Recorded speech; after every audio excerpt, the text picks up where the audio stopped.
We gather here today intent on doing good work. We seek to represent fairly and well those who have given us this task. May our efforts be blessed with insight, guided by understanding and wisdom. We seek to serve with respect for all. May our personal faiths give us strength to act honestly and well in all matters before us. Amen.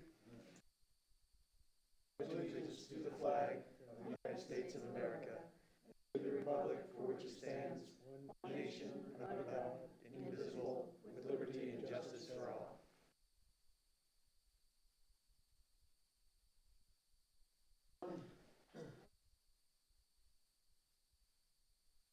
Item is the approval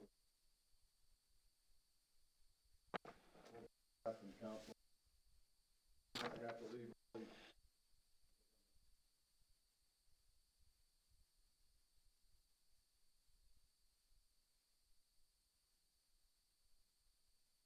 Problem with the council members. Items at the park.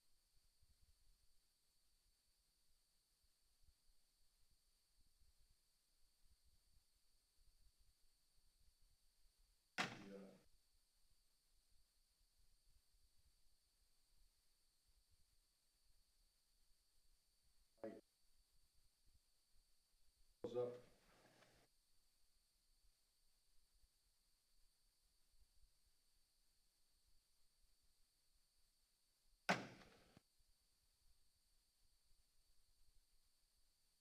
Yes.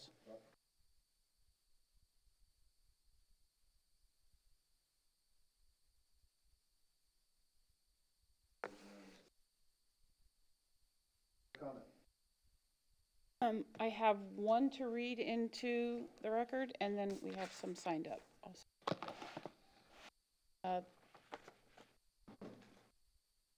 This was an email received under the public comment email. Good morning, the Fort Myers Beach Lions Club would like to know if we submitted a permit for our Shrimp Festival Expo. Would it be considered for review? Just want to get an official answer from town council. Yours in Lionism, Lion Shelby Stites. Steve Johnson.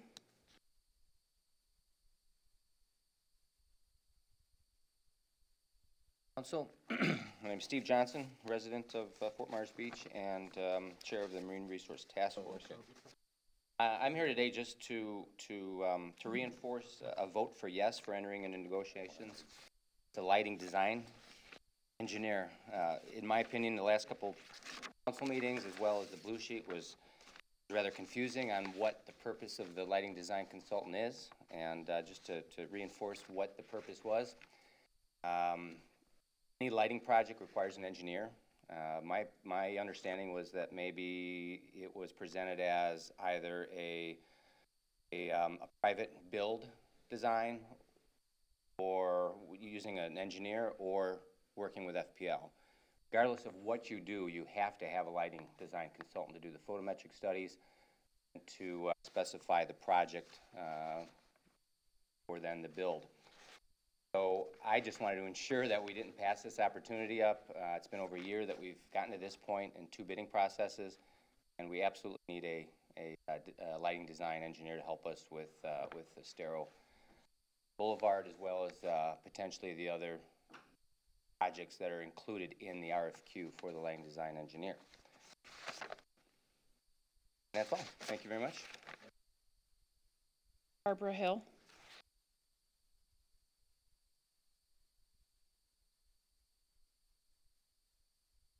Good morning, Mayor, council members. I don't really have a presentation today because obviously you had an opportunity, or we as board cab members had an opportunity to meet with all of you recently to discuss Bay Oaks redevelopment, and I just want to thank you for that opportunity for us to have that conversation, and I'm hoping that today we will hear from council as to next steps about moving this project forward. I'm also pleased to see on the agenda that you are looking at grants in a more proactive way, so I want to thank you for that as well. But thank you all. Aaron Woodson.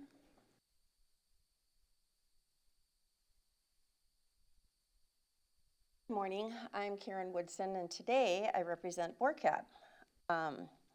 Mayor, last week you asked what BORCAT would like to see, and I would like to answer that from my perspective, but also I think for the majority of the BORCAT members. We need to work in partnership and create a win-win situation, not only for us, but also for the members of our community. I truly believe what Councilman Allers said last week, that if we get this building construction going and people see it, they're going to get excited about it and they're going to back it. Ideally, we would like to see a more detailed plan of what is possible today and in the future based on budgets, grants, and hopefully donor commitments. I think in time and over phases, we can satisfy everyone's wishes if we have open and honest communication and transparency into the planning process. Fortunately, I have another commitment because of the late meeting start today, so I probably won't be around unless we move it up really quickly. I'm here now with any questions or comments that you may have of me. So thank you very much. Lee Melsick. Malsick, Board Cab member, came this morning to ask you to please, for moving forward with the building that's been presented to you, your administration. Here's why. Several months ago, the town manager came before our committee after he had submitted his building plan to you. Told us that we were free to modify or change what he had done. Fortunately, he wouldn't allow us to meet with DRPM, people who have the knowledge and the numbers to help us do that job. So I'm asking today also that you allow us to meet DRPM so that we can design and recommend a much nicer building to the people of Fort Myers Beach. Please defer any moving forward today with the building that's been presented to you. It's not the right building and it's in the wrong place.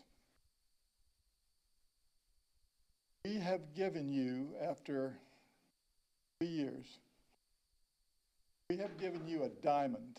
The plan we submitted to you is a diamond. Please don't treat it like a lump of coal. This plan give this community something of real value. This building won't be it.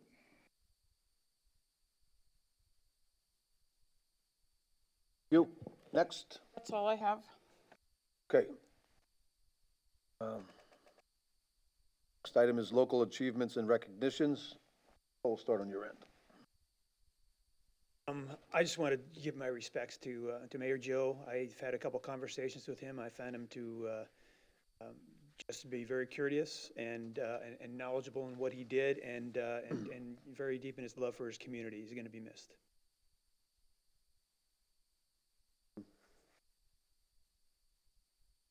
Nothing today, Mr. Mayor. Thank you. Yes, Mayor. Don't let that affect your, This week. nothing. I don't have anything either. Advisory committees, items and reports. See Catherine Light here. Kathy's here. Light, Chair of the Anchorage Advisory Committee. I don't really have a report, but I'm here. I know that the Mooringfield in-service provider is on your agenda for the M&P on Thursday, and I'm just here to ask you to approve it and to move in a timely fashion. I did email you in December, after our AAC meeting in December, that the committee feels that this is the right way to go. And again, to reiterate that these units are for sale to the general public, and that we would like to see this move forward in a timely manner because of that. I was working with Chelsea last week, and am aware that there have been some discussions about the condo documents, so I know that some things have been moving forward. But since I can't speak or interact with you at the MMP meeting, I came today. If you have any questions or anything, we have a meeting of the AAC tomorrow, but in any case, that's our position in Harbor House situation. Anyone have any questions for Catherine? Thanks, Catherine. Thank you. Appreciate it. Okay, next item. Are there any other committees that wanted to? The next item is we're going to have a presentation from the Southwest Florida Regional Resiliency Compact.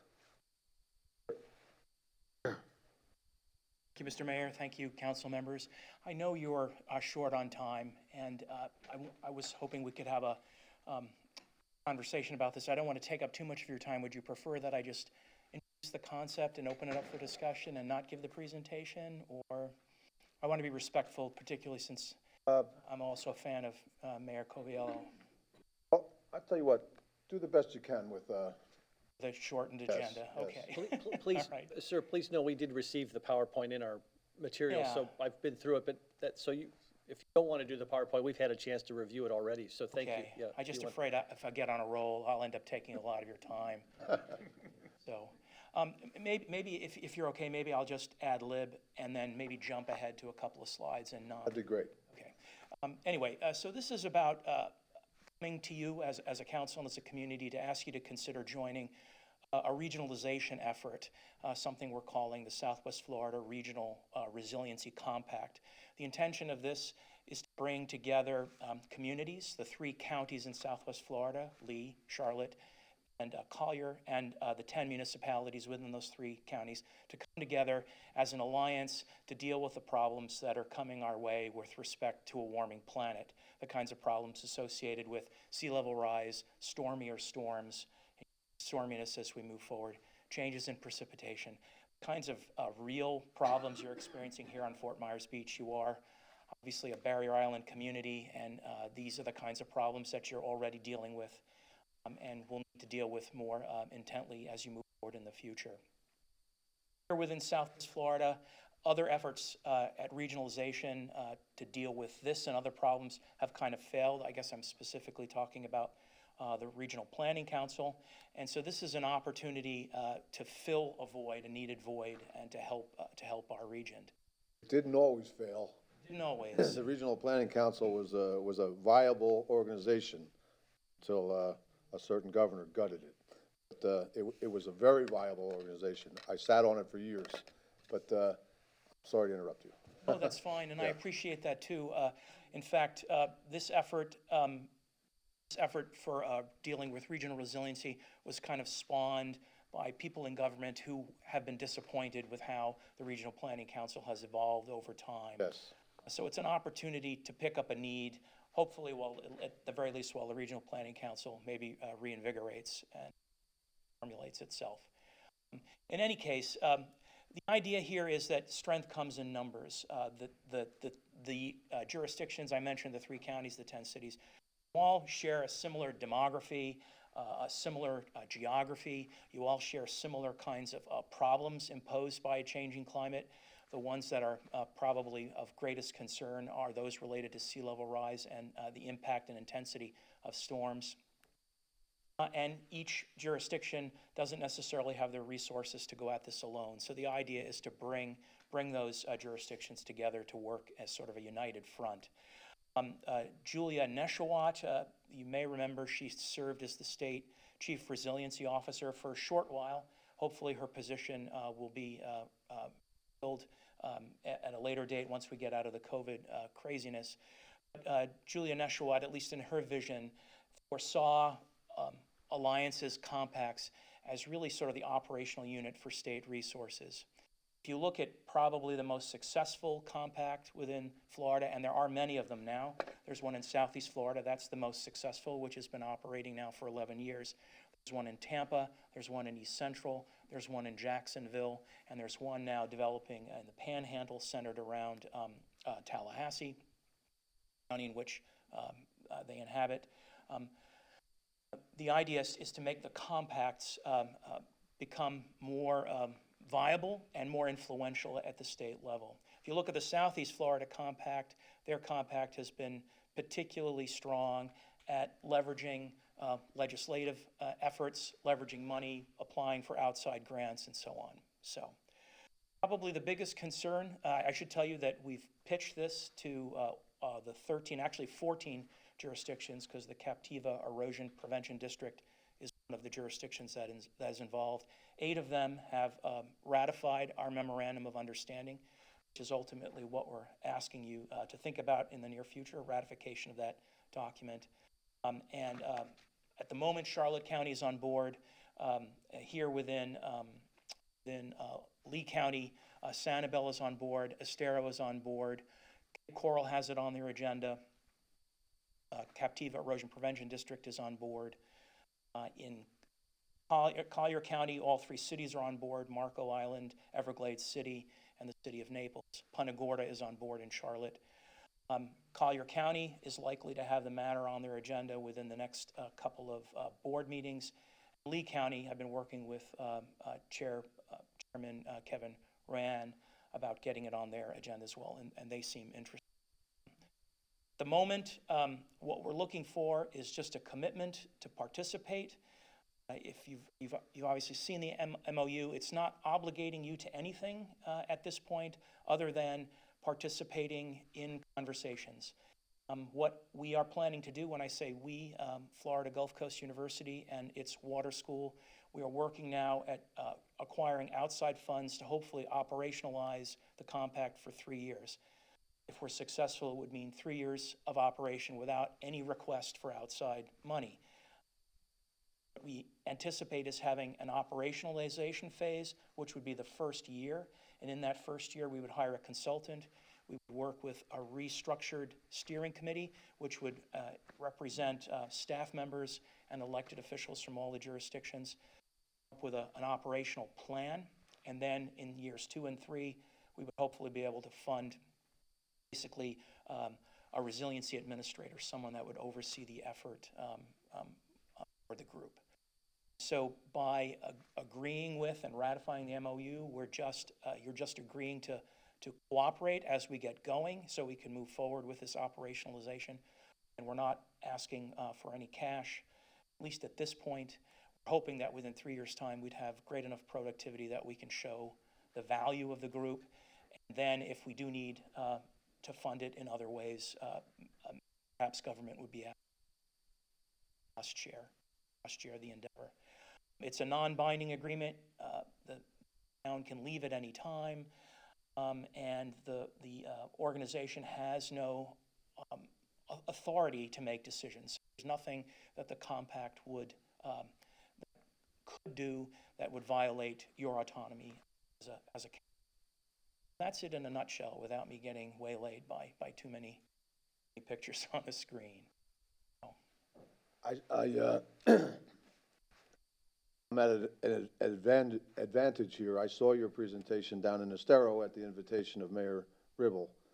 And what I'd like you to do is tell the council here, give your name and your qualifications and a little bit of your background here, so everybody knows.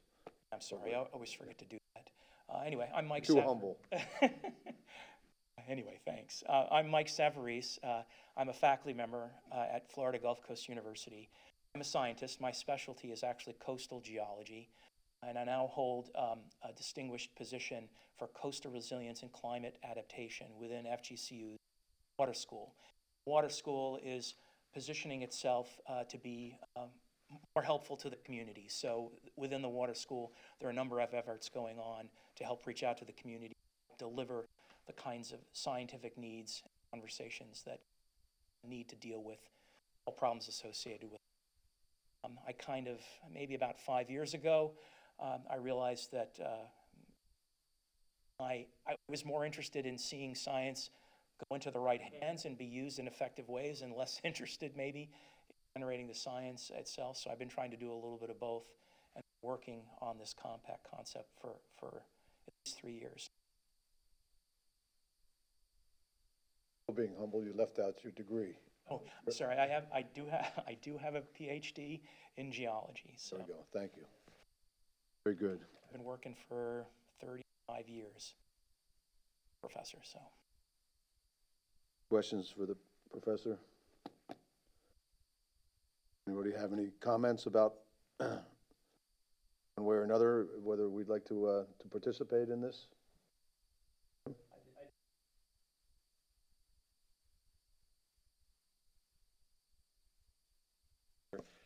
If you could, I mean this sincerely, give us a specific, concrete example of how you see this bearing fruit in the future in West Florida? Just, could you give us a specific example of how you see this working out? Yeah, sure. Maybe I can give you a couple of examples that are different hierarchical kinds of focus. The grand scale, this is an opportunity for the group to come together and develop what I would call a regional adaptation plan. In other words, to focus all of government's attentions on the problems that are most dire and have the highest priority. So it's a way to regionally plan a trajectory for preparedness into the as a regional basis. Something that's a little more practical is to develop the development of vulnerability tools, which is actually something that's happening already for the region, independent of the compact. One way to gain an appreciation where you're going to have troubles is to do a vulnerability analysis, where you're using computer models to simulate what the future looks like with respect to flooding, to storm impacts, to determine where on your landscape, what assets on your landscape are likely to be at greatest risk. That's a way to move forward with local community adaptation plans. Vulnerability analysis as a region, and then Fort Myers Beach can focus in on its own assets here on its very own barrier island. Give you a very specific example. One of the figures I had in one of the slides I had in the presentation was to show you how the city of Fort Lauderdale used the compact to deal with a very specific infrastructural improvement that it needed. The A1A, one of their that section of their highway was destroyed during Hurricane Sandy back in 2012, and the compact helped provide a redevelopment plan that was conscious and forethoughtful about the kinds of conditions that that section of the highway would have to deal with. They invested money, I would argue more wisely, in redeveloping that infrastructure. The compact can be involved at all of those levels without having any iron fist of decision making. If sharing resources, planning together, bringing together, the best intellect and experiences the region has.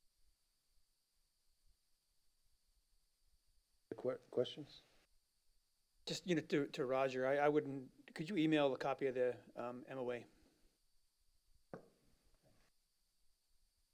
There should be, I believe you should have a number of documents. You should have a copy of the MOA, a frequently asked questions, the letter of endorsement from former CRO, Julia Neschott, should be in there. I'll just tell you from my perspective, I'll be very much in favor of this. I mean, these are the very types of issues that we used to discuss at the Regional Planning Council. And those of you who are not familiar with it, it's that's a group of people from all the 6 or 7 counties here of Southwest Florida, elected officials, and at the time there were also governor appointees to the group, of course, with our director at the time, Wayne Daltrey. But these kind of get-togethers, when you start looking at these items on a regional basis, it lends itself to a lot more thinking, a lot more input from different perspectives and different members and so forth. And it's very productive, very productive. And then the fact that the university, the new water school, is going to take this on and not charge us well, it's not the money, but it's just getting together with everybody else and looking at these maybe not problems, but situations from a regional perspective is very helpful, very helpful. So my recommendation would be to join with the group, and as a barrier island, we're certainly gonna feel the effects of, whatever happens, whether you believe it or not.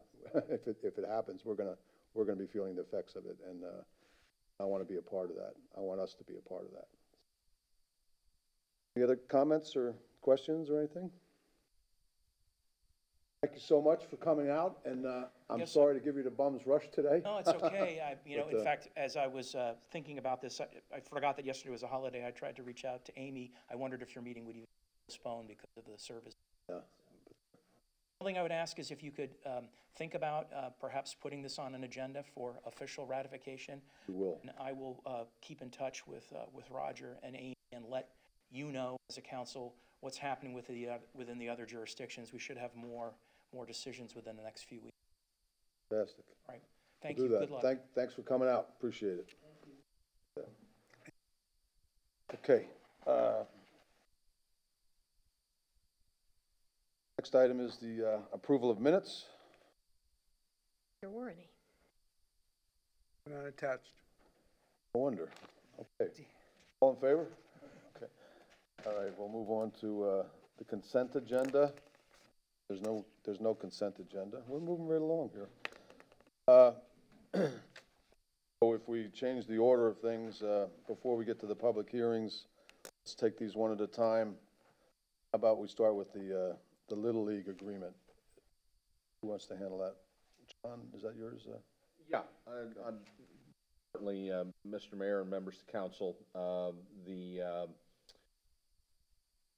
last year, staff approached me and asked for me to take the previous year's agreement with the Little League and modify it. They had already put in some changes regarding language about in-kind services that has progressed over the years as modifications and grades are made to the facilities. There's apparently an agreement between the Little League and the town to share in some of those costs. The primary item that staff asked me to address was to add in language regarding the COVID-19 situation. So, in furtherance of that, I looked as to what other jurisdictions were doing, consulted with the various internet sources and other colleagues to see what they were doing in other counties, and came to the consensus fairly quickly based upon review of those various jurisdictions that most jurisdictions in Florida are requiring users of governmental facilities, basketball courts, tennis courts, baseball fields, to sign a COVID-19 specific waiver. And I looked at those various different documents, developed language, and put it into this Little League agreement, also put it in our general form that we require of other users of city or town facilities as well. And that was sent back to the Little League for review and please them signing it. We then have engaged in a back and forth where most recently the Little League has indicated that they are happy with the language, the waiver language that we've developed, and that they're asking for the town to reconsider that item. At this point, frankly, it's a policy issue for the council to decide. I can tell you the wheres and whys as to why we developed this language, do so very quickly. We're in a situation that no one has ever experienced. There's a worldwide pandemic that has taken over 2 million lives, 300,000 here in the U.S., and I don't know what the latest number is here for the state of Florida. And generally, as a whole, most governments in Florida are saying that if you're going to use our facilities under those circumstances, particularly since it's been documented and very well documented scientifically that COVID-19 is spread by close proximity, touching surfaces that may be infected, etc., that governments are requiring an absolute waiver of liability when it comes to COVID-19. And that's what we put in the document. I did not reinvent the wheel. I looked at different jurisdictions, some of them nearby, to develop the language that's in the agreement, and we need guidance as to whether or not we continue to require the Little League and all other users of our facilities to sign that waiver language. And secondarily, the Little League raised the issue of the waiver of jury trial provision that I have instituted as a global change to all of our agreements. Since I've been the town attorney, the vast majority of our agreements already had that language before I became your town attorney, but since I have been your town attorney, I've been making sure that all of ours have that. And that's just a best practices provision where, frankly, while the right to a jury trial is in fact guaranteed or provided for in our Constitution, it can be waived, and we are asking parties who do business with the town to waive that because of the uncertainty that results from jury trials as opposed to bench trials. And guidance from the council. As far as again, back to the waiver language, I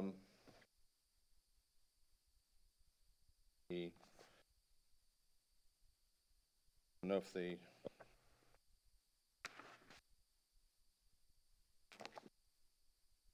Any questions? Mr. Mayor, can I ask a procedural question, either Roger or the town attorney?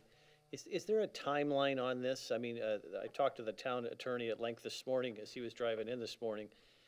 We discussed a lot of the issues. Obviously, the legislature is dealing with some of these COVID litigation exposure issues for both businesses, and it sounds like also municipalities could help tighten up that language a little bit to help protect folks from what I think our town attorney is trying to protect us from. I just think it would be nice before we formally voted on this, and that's why I'm asking the question, if we could have a little time for the town attorney to work with the Little League to further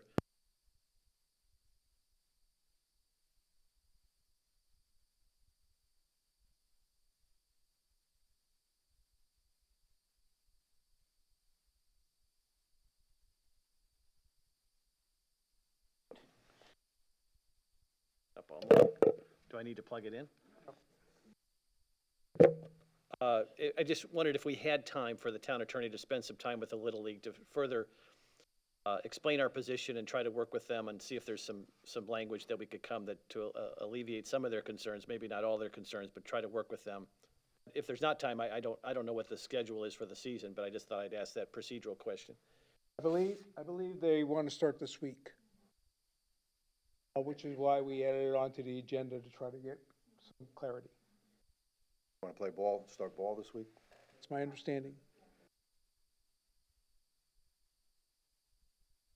Ron, is there anything that you can add to what's already been with the? To Councilmember Vanderhalt's point, there is some discussion, and there has been a proposal that's already been submitted to the legislature to provide for governmental and business immunity from COVID-19 claims.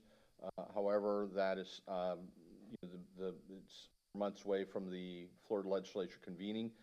I do expect that they will adopt some version of that bill, but in the meantime, based upon the desire of the Little League to start immediately, I think that modifying the language to remove the provision that the Little League has asked us then certainly puts the town at risk in the intermediate time frame. By way of example, here is the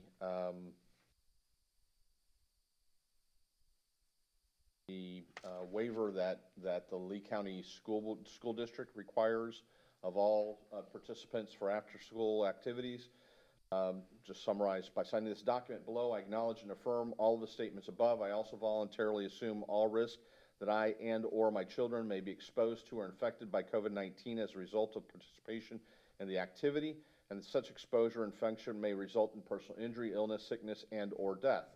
I understand that the risk of exposure infection may result from my own actions and or omissions of those of my children.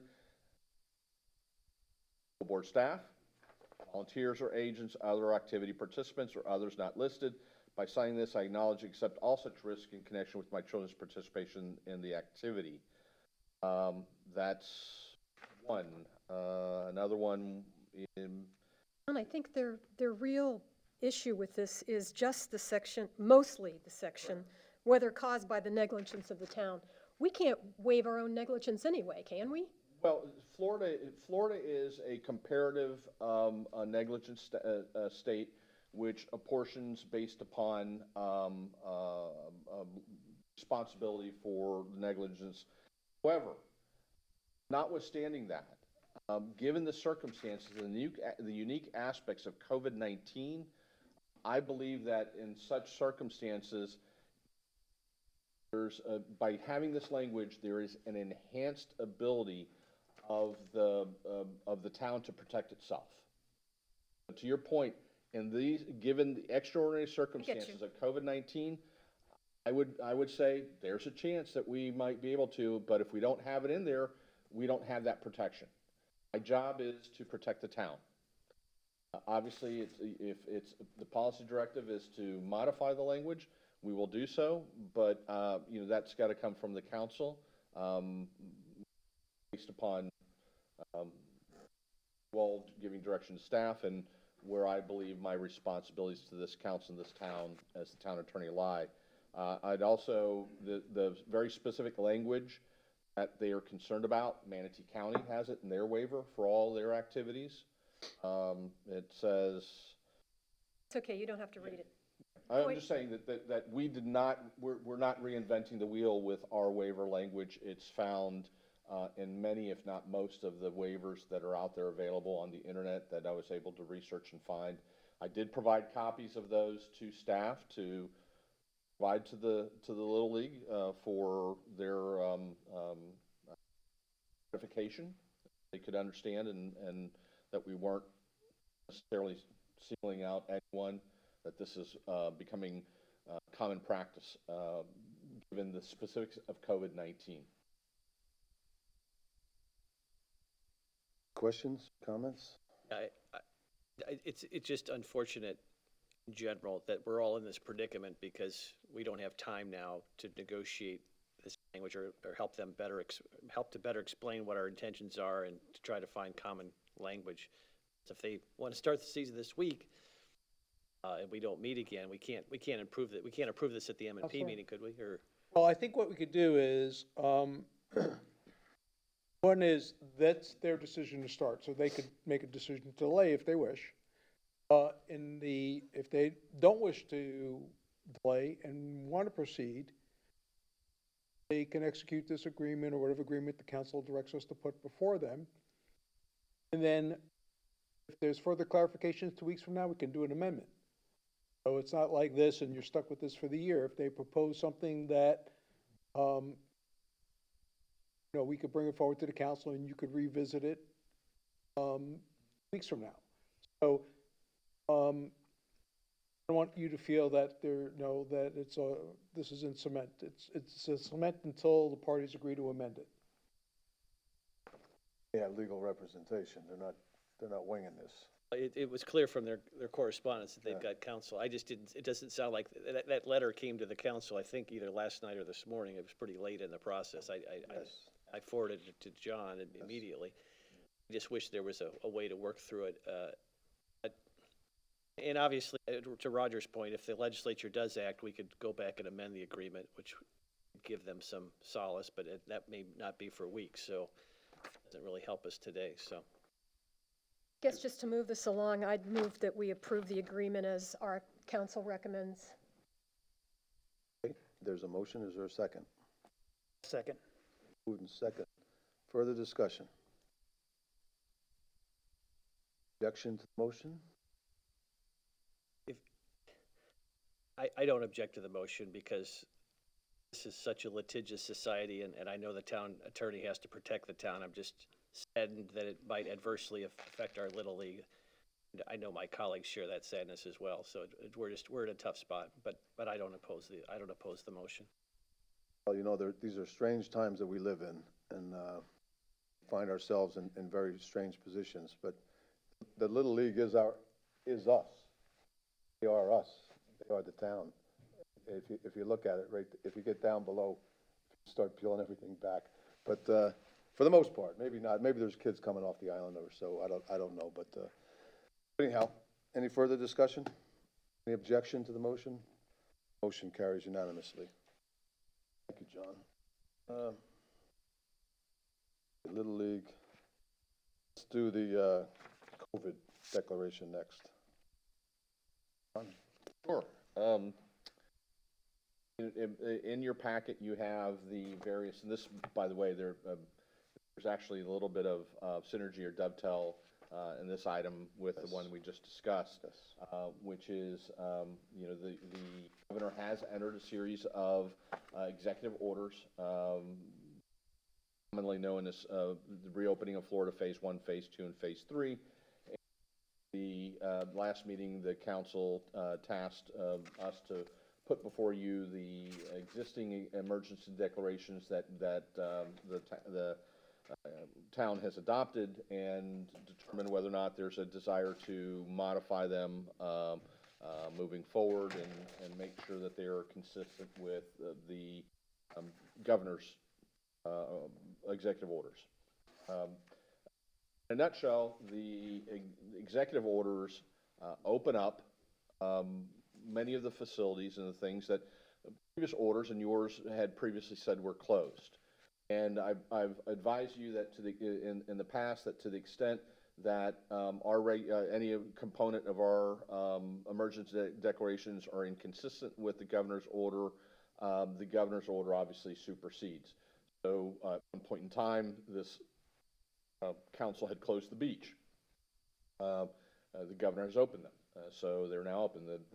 We'd closed the establishments. We had adopted very similar order to ultimately the governor did, which was shelter in place. That's been superseded. So all of the prohibition on vacation rentals. So all of those have essentially gone by the wayside. My understanding is part of the conversation here is, do you want me to draft what would be executive or emergency declaration number 8, clearing up all those provisions or striking them out. So we now have one document that everyone can go to saying this is what we still have in place as a town that is not inconsistent with the governor's executive orders that have opened back up the state. In that regard, the governor has said organized sports are now allowed, including youth. But not subject to any other restrictions or waiver requirements. The recommendation now is, with respect to groups of people, 50 or less. One point in time was 10 or less. Now it's 50, and you still have to have facial covering. But the number has increased. Gyms, other types of facilities that were previously closed are now open. So, from a practical perspective, businesses are now open. They can run. That's what the governor has said. But the governor has not necessarily countermanded or otherwise limited the ability of local governments to still require facial coverings. So, to the extent that, for example, emergency declaration number 7 that was distributed to the council earlier today provides for facial coverings, that could still stay in effect, subject to any direction given to staff to modify it or otherwise repeal it. I know that one of the conversations that took place at the last meeting with respect to this is special events. The governor's order doesn't say one way or the other that special events are or aren't allowed. It just has a no more than X number of people in a group. That number's, as I said, 50. So the question is, do you all want to modify your existing emergency declarations to remove that and say yes? Now the town will begin to process and approve special event permits. We just looking for direction from the council. And if you could, Did you go through of all of these 7 declarations, what actually is still potentially out there that we could or could not have in declaration number 8? Besides what you've already You could mentioned. still continue to have a limitation on special events. The governor's order does not necessarily say that issuance of approvals by local governments for special events is preempted or otherwise modified. The only qualifier that the governor has is that groups can't be larger than 50. Well, now, have it up here. Is Executive Order 20-244. Most recent one, it's the Phase 3 opening.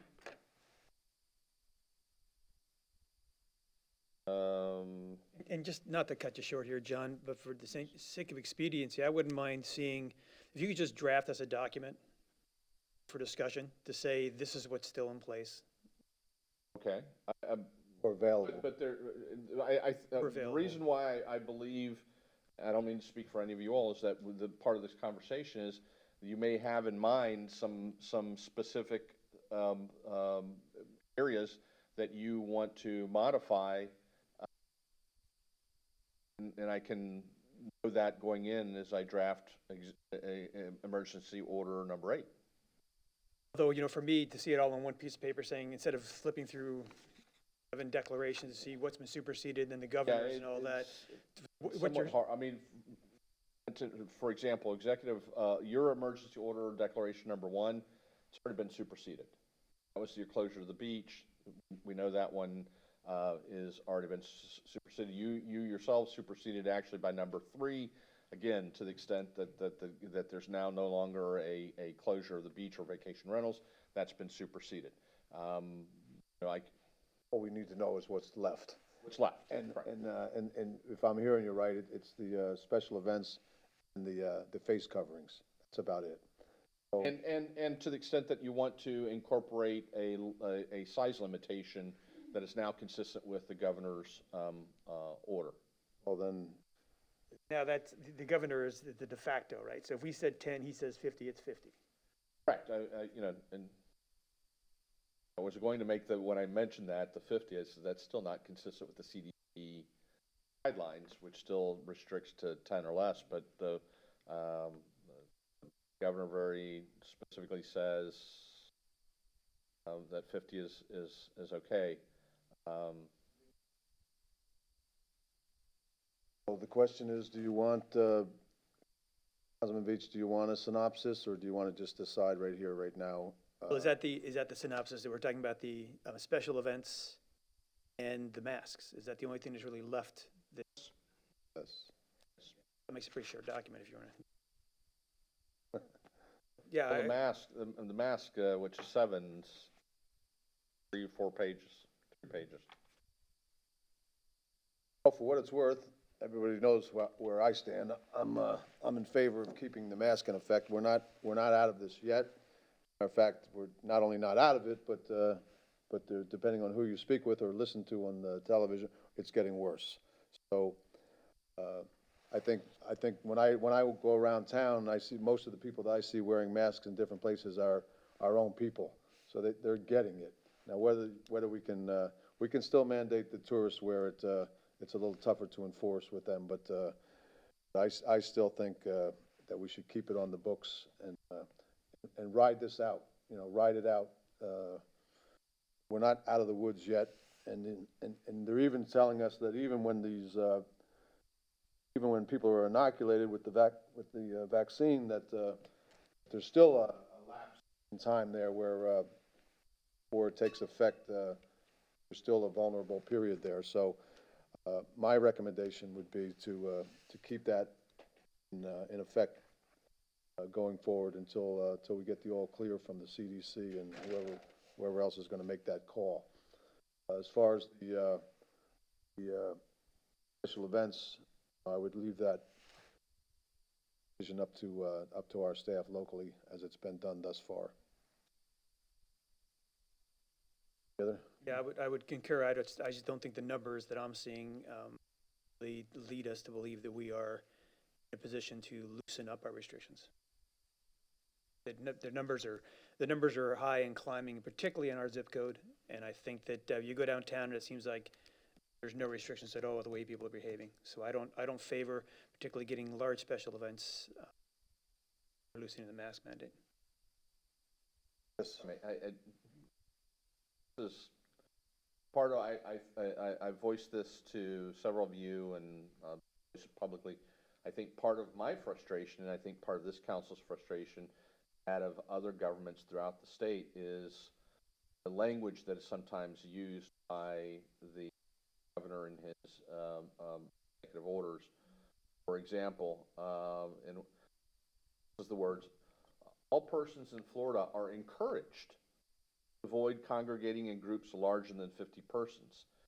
It doesn't say that you can congregate, and so an argument can be made, I would say, that this council could limit it to less than 50, because it doesn't say groups of 50 or less are permitted. If that's what you intended, Governor, then that's what you should say. I guess I want to touch, I'll start, since we're talking about the two of them, I'll start with the special events one. For me, I went through again last night what our normal process is for special events. It's very detailed. It's very well put together. To me, it appears there's no gray area. To continue to say that none are allowed, to me, it seems redundant at this point. As you read through these, one of the lines says, whereas no vaccine or drug is currently available to cure or combat COVID-19. Well, granted, it's in the early stages. I guess my question to my fellow counselors would be, if not now, when? When there be enough information, or when would there be enough for us to feel that we would, as a group, decide that we can lift this? Is it when there's no such thing as COVID-19 anymore? Is it when 9 out of the 10 top doctors in the country or the world say it's okay? I mean, to me, it seems like there's no end, and to fall back on, we already have a process in place to get a special events. That doesn't mean that they're going to get it. It means that they may have to come before council to get it. It may mean that staff does not think that it's appropriate. They still have a process they have to go through to get it. For us to just say nobody can do anything, at this point, I think we know quite a bit. I would be in favor of trying to remove that part of it. As far as the masks go, I've been pretty upfront about this. I wear masks. I support masks. However, I don't support us telling businesses how they should do it. Our town manager has told us repeatedly that he doesn't feel comfortable with putting our staff in a position to where their health could be compromised. It puts them in a tough position. It's very tough to enforce. I think we're all well aware, we're all out enough to see that it's not being enforced. I don't know if we can enforce it. I would support allowing the businesses and the people of the island to make their own best decisions on what they choose to attend or where they choose to go based on what business chooses to wear the mask or not wear the mask. But again, I strongly suggest that you do wear them. That's what they recommend. I just don't believe it's our job to tell them that they should have to do it.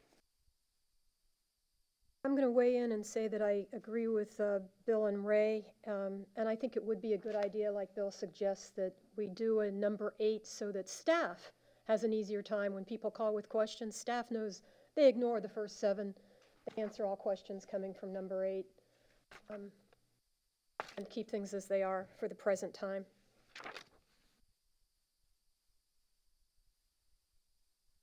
Certainly welcome to your comment, Jim. I don't know what Derek. I'm very good at simple math, and I can count votes, and so I respect the will of the council. I respectfully disagree with it, but I certainly respect the majority, and we'll leave it at that. Thank you, Jim. Thank you. Okay, do we need a motion, or do we, is that your direction? You have your We're direction? not changing anything, so I don't think we need a motion. Good. We'll bring back proposed number 8 for the council to consider at the next, and modify and approve at the next council meeting. Good, thank you. Thank you. Okay, the next item is the lighting consultant contract. Roger?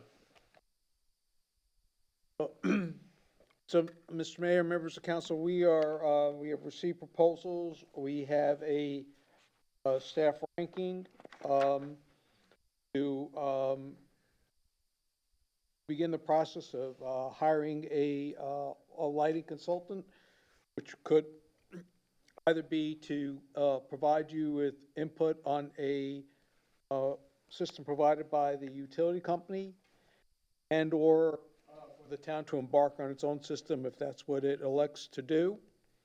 You heard during citizen comments from a member of one of your committees with regard to this item. I will tell you that based on my conversations with FP&L in response to, I believe it was Council Adderhalt's request, FP&L has indicated to me that they will be here at your 2/16 council meeting to give you a presentation as to where they are at in trying to balance the importance of safety lighting versus environmental turtle lighting. So the question is, do you want to wait for 2/16 to hear from FP&L?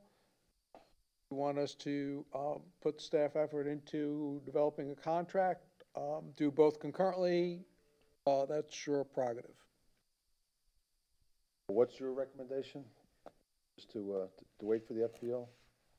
Yeah, I mean, this problem has been a longstanding item. I understand some people would like to see it move forward. I think it's important to hear from FP&L because if they don't have answers that satisfy the town council and we're going down the other route, we will need the cooperation and participation of Lee County. And I would be hesitant to get very far into a contract with a consultant without understanding their level of participation. Should the FP&L option not work for the town? Roger, maybe I'm not understanding what you're saying, but it seems to me that no matter what FPL says when they come here, we still need this consultant. Well, that's for you to decide. I think that if FP&L is putting in a similar system where it's they're putting things on their poles and we're just paying them the sort of lease fee and the repair fee. Don't we want a consultant to say, yes, that's acceptable? We don't want to just rely on FPL saying, yes, it is, this is good. Well, depends, because if they say that nothing's changed, then Well, even if they do come back with some modification. if they say that they have. Still like a professional to say to us, yes, this is good. By all means, it wouldn't be the first time a governmental entity hired a professional to verify what the committee might, look at it in the form of recommendation, you all, staff, et cetera. So if that's what your level of comfort, that's fine with me. I will tell you, as I indicated in the item, it's not budgeted, but if the council directs us to find the money, we will. I would be, understand what Roger's saying. I can tell you, there's a lot of frustration out there, and I share some of it, that it seems like this keeps going on and on and on, and there's no end in sight. And I've never been a fan of, well, let's just wait and see what somebody else does, or let's just wait and see. It would kill me to sit here and know that something could potentially happen to somebody crossing a crosswalk, or walking down the street, or riding their bike, and heaven forbid was killed because we waited an extra day to do something that we've been working on for 4 years. I would encourage my fellow council members to allow this to go forward. Listen to what FP&L is, run concurrent with them. If they come back with something, I'm just not a huge fan of sitting back and waiting for an FP&L to tell us what they may or may not want to do. I can tell you, being in the lighting business, that there's a solution out there for everyone. It may not be the cheapest. It may not, it may not be what everybody wants on either side, but there is a solution out there. Now, it's going to probably cost some money. I think we owe it to our constituents to let them see it, let them hear it, and let them decide if they're willing to pay for it. I'm not quite sure I understand. So you want to go ahead with Just With the FPNL? consultant, I think moving forward with the Or go with the recommendation. consultant? And run concurrent with what FPNL is Still gonna come bring and talk to us. FPL in. Oh, so have the consultant and do FPNL, just to expedite? Okay, that's fine. I would concur too. Because I think that until we really, hear a lot of different things from a lot of different sources, and until we get somebody here who really knows the science and can tell us what, and the technology knows what's going on, then we're talking about lighting in the dark. I concur with, There's three concurs. Again, Mr. Adhol. Yeah, I'll I ask don't need to do math again, but I actually agree with my colleagues, and I'm comfortable proceeding with the consultant as well. I think if we have a lighting expert on the council and an engineer on the council who seek additional expert advice, I'm comfortable proceeding in that direction. I agree with all of you. There's the direction. Thank you. You need a motion, Roger? No, we'll just bring it back, we'll start the process to negotiate a contract. And FPL will be here what day? David, the last conversation I had with them was that they intend to be here at the 2/16 town council meeting. Thank you. Okay, the next item is the Bay Oaks campus redevelopment. This is determinations regarding the Bay Oaks campus redevelopment. Do you want to start this out? Sure, I will. Mr. Okay, Mayor. go ahead. If you'd indulge me a little bit, I'd like to ask Allison a couple of questions before we start, if she's going to come up. That's fine.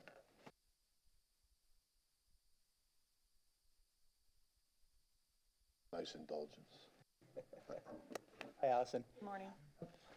No, I'm pretty aware of it, but maybe if you could, for the rest of the council, provide some of the steps that you went through. I know this has been going on a long time, and I know that you and your staff have really evaluated what the desires were, what the needs are. I don't think anyone knows the numbers probably better than you do, as far as what you see coming in, what you potentially see the future being, how much space you're gonna potentially need. Could you just give us a little bit of a synopsis, if you will, of what you heard, what you took from it, and what you tried to achieve by what we're looking at now? Yes, I will do my best. I do believe that in the packet that was sent out before the last, I think Council Member Veach had requested it, there was a spreadsheet, as well as Board Cab received it, of all the areas and how we pertained information. I was distributed to all of you electronically. Okay. And it started out before I became director of Parks and Rec Department with the strategic planning, in which members of Board Cab, council members, and stakeholders. So it has been an ongoing process since that time, several years of, and you'll be able to see in your spreadsheet, as well as surveys that we have sent out. We had a stakeholders meeting with Board Cab to bring in Little League and some of our fellow community members. We've had Jenny Baxter able to put out communications for emails. We have asked our members when they come in how we can improve. We have sent out Survey Monkeys, and several of them were listed in there. Our boss members, our youth parents, and also just our constituents, and as well as our members. So we have put out several different things, and you can refer to that spreadsheet to try to get input, as well as Board Cab coming to the table, going out and advocating and asking questions. We had a lot of input for that. One of the main things is the goal for staff is to make sure that our immediate needs that we are not able to provide our community right now. Right now, we have shared space with gymnasium. When we have our Club Rec program, we do not allowed to open up areas for that due to safety and other policies. So there is some concern there, not being able to fully serve our children and our programs that we see a need for. Also, our BOSS programs, we have had to rent other facilities on the island in order to accommodate some of their programs. Some we cannot even accommodate on site. So the numbers, I wish I had a crystal ball and I could tell you what the future would bring. That came up at the last Board Cab meeting. The staff and myself did the best that we could to see the growth. If anybody has a crystal ball, please let me borrow it for this. We really did the best we could to see how we could grow. We had a program that accommodated 100 people. So the space, the multi-use space for the building that was in the 30% design was to be able to accommodate 200 people. We doubled that. So different areas for our teen and youth as they grow, but the island changes, and one thing I love about it is the youth changes as well. So we might have a huge population of teens this year, and in 3 years, we will go down to maybe not having so many. Same thing with the elementary school. So we tried our best to make sure that we could accommodate what our needs were now and to do the best that we could for the future. I hope, Dan, that answered, Council Member, hope that answered your. It did. I guess my direct question would be, does the building as it's designed now, does it fit all those needs that you just defined? It did for the program, for the programming. I know that there were some wish list of that BORCAB had, but and from also some of our studies that did not get in there. It meets the needs for our youth, it meets the needs for our passive recreation, and it meets the needs for our teen program. That it did. The multi-use, being able to serve up to 200 people was something we had never had, and to have a catering kitchen so we can have events inside, that did. There were a couple of things that the culinary kitchen that I know that did not get into that.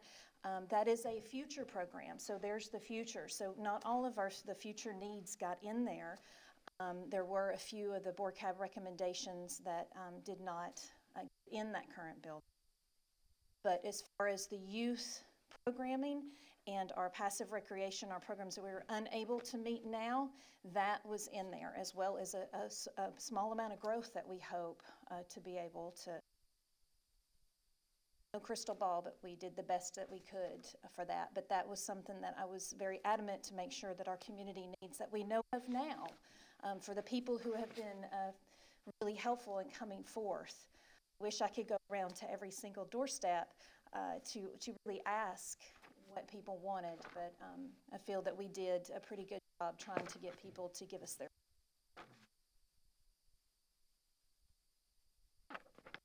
Any questions for Allison? I want to make sure the mayor is able to be here for the vote. Roger, in talking to some of the BORCAB members, the most recent iteration of the charts wasn't really clear about the phasing concept of the plan that's before us today. Would you take a second and discuss when we, phase 2, replace the recreational building that exists today? Where will that be, and will it be attached to the building that's before us today? A, and B, is there space in the proposal before us today? Should the amphitheater that's connected to the building today, should that be just a tremendous success, which I certainly hope it is, will there be space in the plan to have a standalone amphitheater in a later phase should we decide to expand the amphitheater concept?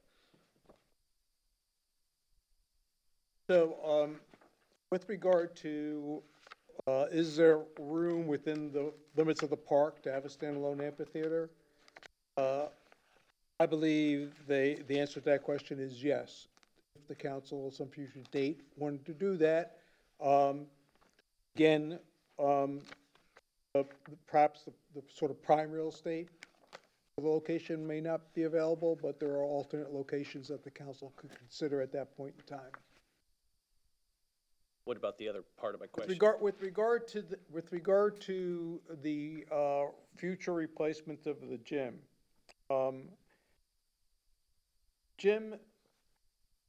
we believe a new gym, if and when the council felt it was necessary to add that amenity and town had a financing plan to deal with it, would be in a neighborhood of 16,500 square feet, would accommodate full-size regulation basketball court, 2 volleyball courts, weight room, a low-impact exercise room, 4 pickleball courts, men's and women's locker room with a shower, and other amenities to support those activities. That building would be attached to, if you look at the drawing, the left wing of the building, and it would in essence be a situation where more would be anticipated as part of the current construction project if it moves forward. would be blocked in, and when the new building got added on, they would be immediately adjacent to one another, and that block would be taken out, and the door frame would be installed, and then the door leading to that building would be right there. The plan before us today absolutely envisions a second phase for that new gymnasium at the appropriate time. I'm gonna use the word can accommodate. And be able to, move forward with that, at whatever point the council might be ready to move in that direction. Thank you.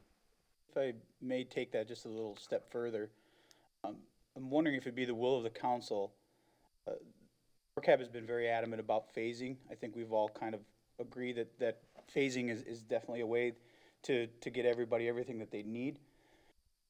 Wondering what the will of the council would be to instruct the manager and staff to move forward with this design, but also incorporate or have the design firm present us future phasing plans along with this plan, so that there's a vision, there's a site at the end of the road, if there's something that people can build off of.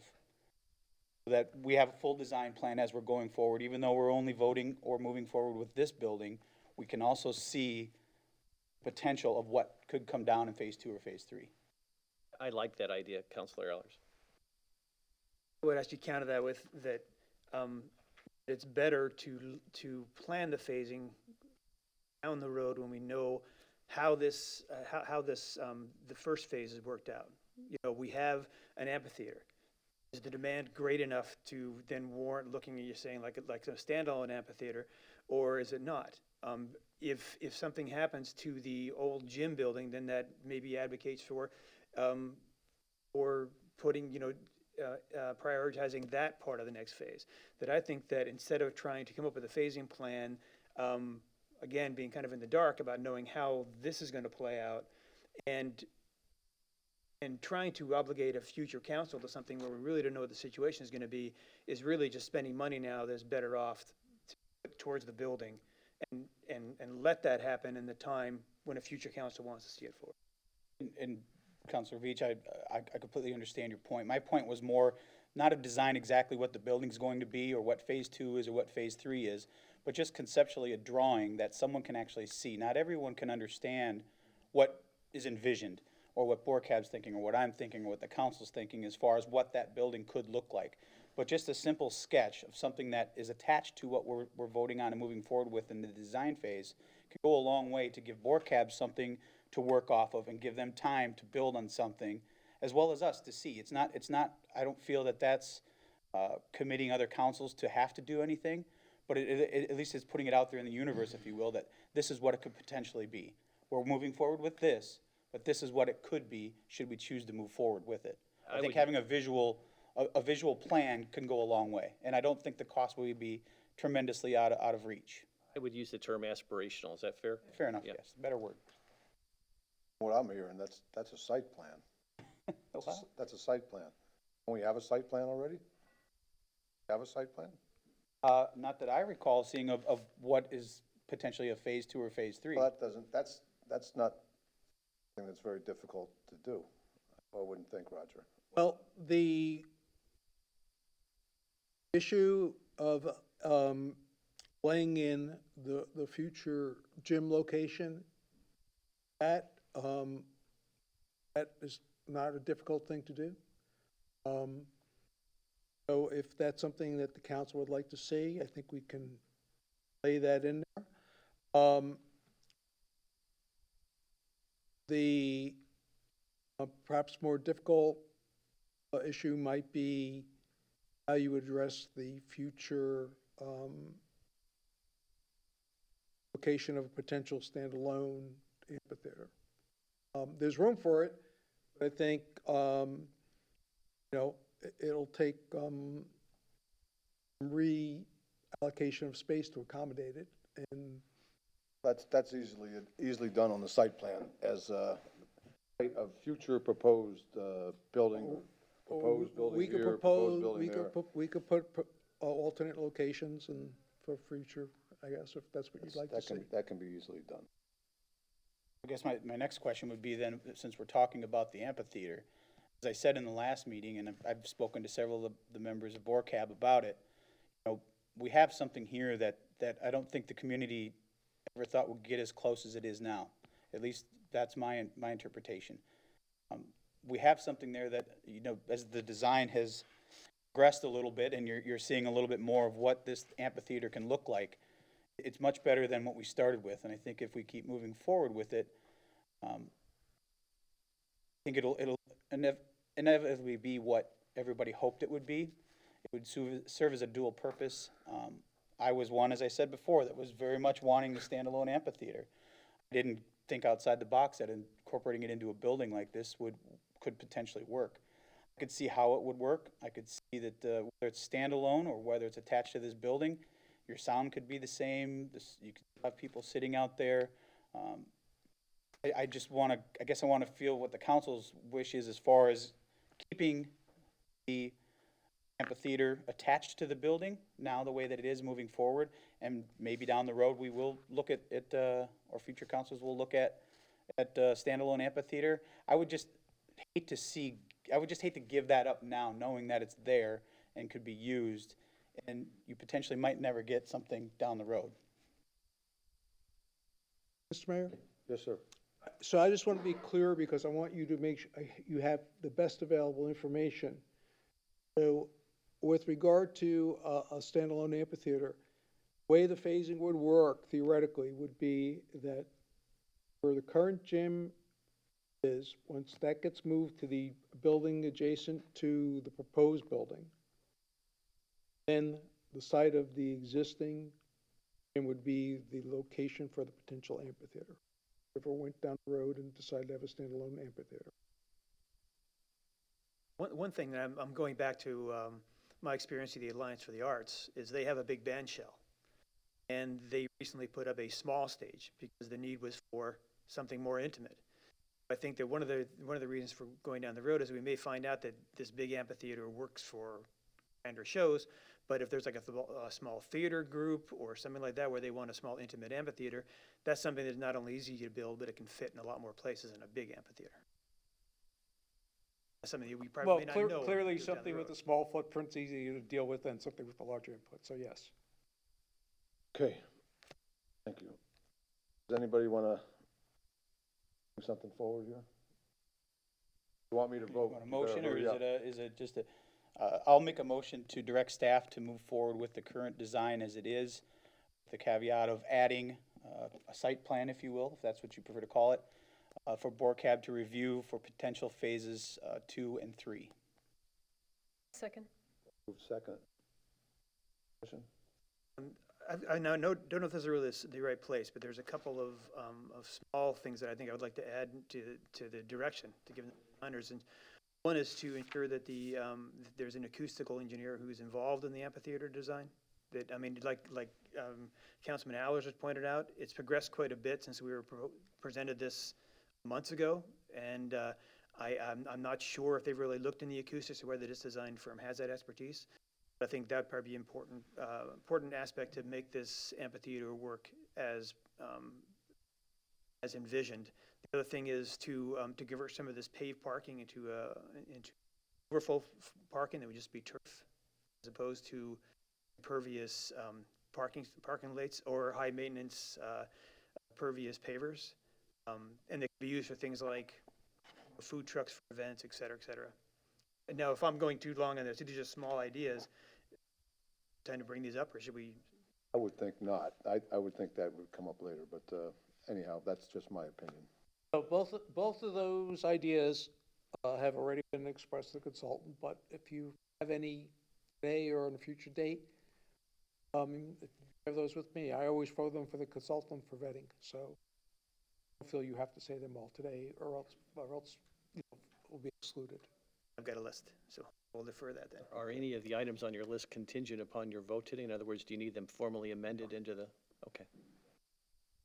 Any other discussion? The objection to the motion? Motion carries unanimously. That will be our direction for Bay Oaks. That, I'm going to say goodbye today. I'm going to go over to Cape Coral for Mayor Joe's funeral. And I will pass on my condolences from the town of Fort Myers Beach and certainly from the town council. Speaking of that, Mr. Mayor, I assume the council, as we do with all other elected official and notable dignitaries who pass away, for us to make sure the family is well aware of our sympathies and support by making a donation or buying a wreath, whichever is appropriate. I assume that you would want me to continue with that past practice. Yes, indeed. Congratulations, Mayor, on getting through that agenda in record time. And when I die, you do whatever you want. Okay. Thank you. Vice Mayor, it's all yours. Thank you. Does anybody want to recess before we move forward? Yes, okay. Good time for And I'm not good at guessing how long the rest is going to take us. Does anybody think we need to order lunch? I believe we already did. You already did. So, Wonderful. You anticipated. Okay, we'll take 10.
and go forward without him, but I'd like for him to be here as much as possible. So I'm calling the meeting back to order. And if I am correct, we are going back to page 1 of our agenda. We are on public hearings, 20-17 special events, an ordinance of the town of Fort Myers Beach, Florida, amending chapters 6, 14, and 34. Do I need to read the whole thing, John? Yes, ma'am. Of the Fort Myers Beach Land Development Code regarding special events, revising chapter 22 of the Fort Myers Beach Code of Ordinances, providing for severability, codification, scrivener's errors, conflicts of law, and providing for an effective date. This is the second reading and final adoption. And I am hereby opening the hearing on this matter. And do we have publication or a proper we, notification of this item? Yes, ma'am. So this matter is properly before you. I have the return of service, which the clerk also has a copy. So it is properly before you for second reading and adoption. And at this point, we'll have a report from the staff on this? Good morning. Yes, Jason Green, Community Development. Simply just going to go over those brief changes. You direct us to remove the garage sale language as far as the permit stuff has been removed for your direction. And then there was a conversation about RVs and mobile homes. Is basically the direction that was, other than leaving it up to state law. I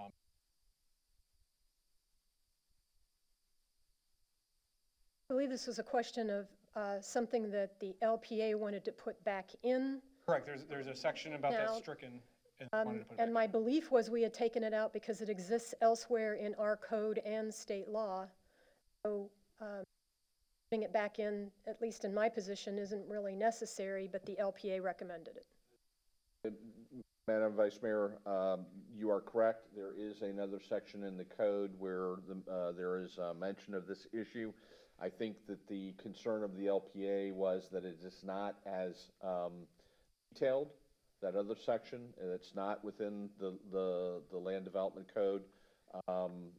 However, as I mentioned to the LPA, and as you briefly mentioned, there's normally when the governor issues an executive order for situations like storm cleanup and storm recovery, they put in the state executive order the authority and the ability to have temporary housing in the form of trailers or mobile RVs as part of that emergency order or executive order. And based on that, plus the other language in the code, we felt comfortable with removing the section that's being proposed in this ordinance. I don't have hugely strong feelings about it one way or the other. I just felt like it was something, I just wanted everybody to know we did consider it. It wasn't removed willy-nilly. And you still have authority locally, some of those decisions down the road. And in an emergency declaration, That's correct. for example. I've worked in several communities that have done that locally. Does anybody have any other comments on, wait a second. Don't go to that. I go to public input next. Yes, you would have to open a public hearing. Okay. Well, I opened the public hearing at the very beginning, but is there anybody present who wishes to give public comment on this? Hearing none, close public input. Does council have any questions for Jason? I don't have any questions, but there's a few things that I noticed in there. I potentially need to be some wording things. On packet page 23, the second date of reading is incorrect. Right. Yes, that'll get changed before signature. Okay. Packet page 35, under B. The word be in there or not in there? Just a grammar thing. All right, can you repeat which? Packet page 35, under subsection B, says, if the special event application is denied, the applicant is not be entitled to receive. Be to be entitled, or the word be? We'll just delete the B. Okay. Probably be nitpicky, but, and then in packet page 41, do we need to keep the definition of garage sales in there since we struck that from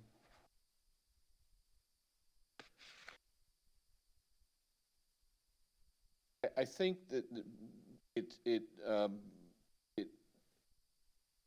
leave it in, just so it's defined, so if anything falls outside of it, then we know potentially subject to regulation. Make sense? I just wanted to bring it up for your discussion, for your input. Anybody else?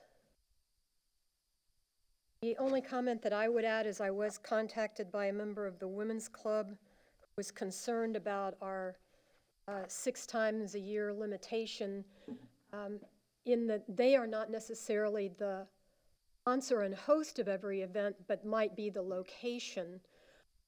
My explanation to them was that I thought they would still be okay because we are taking so many things out of the definitions. For example, if they were hosting a very small wedding party that did not fall under the definition of special event, they wouldn't have to come and get a permit for that. So they would be able to have more than 6 events at their facility, but only 6 of them that rise to this level, this new definition being much narrower than our old definition.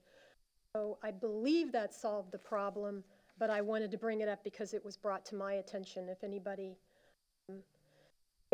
they had some suggestion that maybe sponsors would be treated different than property owners, et cetera. And I felt that would just possibly cloud things even more, so. Yeah, Madam Vice Mayor, just so you're aware, and I'm sure they may have told you, but you know, I don't know if the rest of your colleagues know. We had told representatives of the Women's Club that when they're ready, that they should really come in and outline how they envision using the club so we could do a one and done to the extent that their property and the way they want to operate their property meets their goals and objectives, and the council would be informed and approve that, and they would be one and done to the extent they have things that are interpretive in the code or whatever. So I still encourage them to do that whenever they're ready.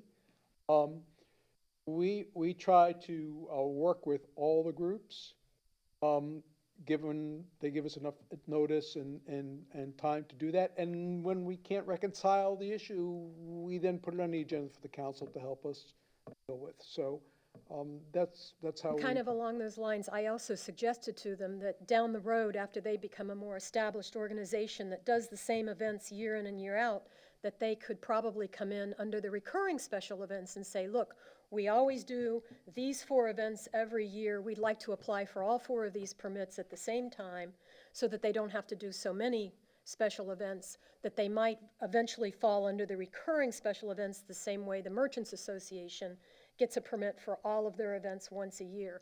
So it would make things less confusing for them. That's something we'll need to work on with them. Yes, that falls very much in line with, Yes. what I was suggesting in terms of, to the extent that they know what they want to do, and they're going to be doing it every year, let's bring it in and get it approved so that it doesn't become a sort of an annual challenge for them or for us.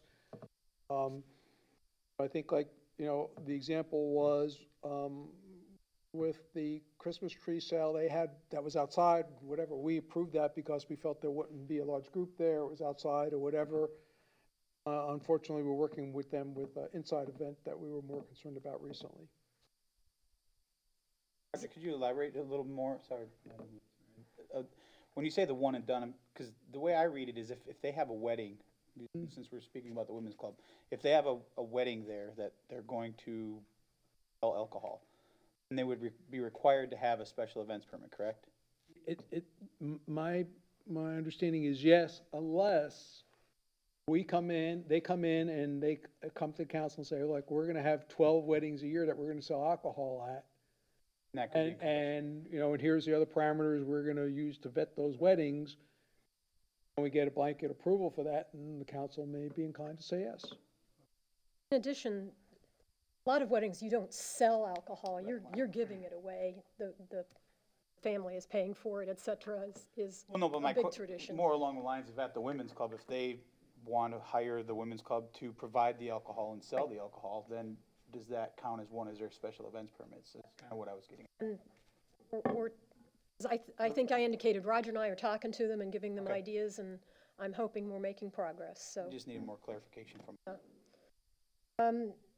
Anybody have any other issues that they have questions or comments regarding this new special events ordinance? I don't have any issues, Madam Vice Mayor, but I want to commend the Vice Mayor and all the town staff who really unglamorously and thanklessly went through this ordinance to update it and clarify it, and I appreciate your efforts. Thank you.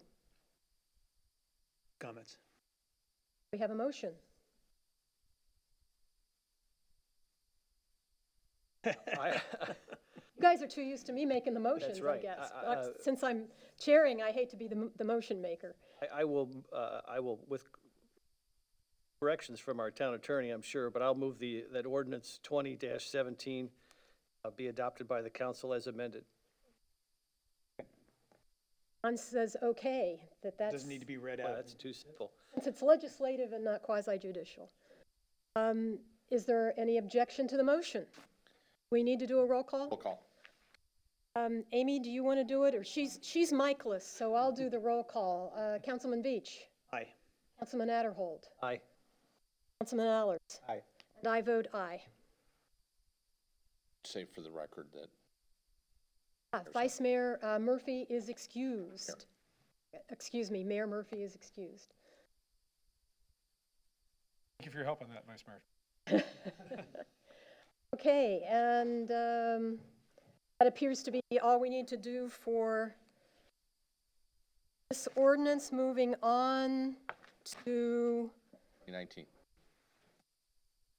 I'm just making sure I'm on the right page in the book here. An ordinance of the town of Fort Myers Beach, Florida, amending the definitions in the Fort Myers Beach Land Development Code and amending Division 3 of Article 3 of Chapter 34 of the Fort Myers Beach Land Development Code, entitled Explanation of Property Development Regulations for All Zoning Districts, revising height and setback requirements, providing for severability, codification, scrivener's errors, conflicts of law, and providing for an effective date. This is the second reading and final adoption.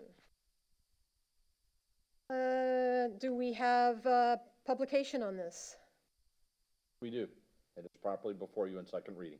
Thank you. Any presentation from the staff? Sure, just real quick summarize. Again, this is second reading. There's been a couple changes between when we discussed this whole thing to when it came to the first reading. I highlighted those last time. One of those was second reading changes related to page 71 of your packet. I highlighted that last time that there was a change to a discussion about making it a little bit more flexible of things that developers can choose.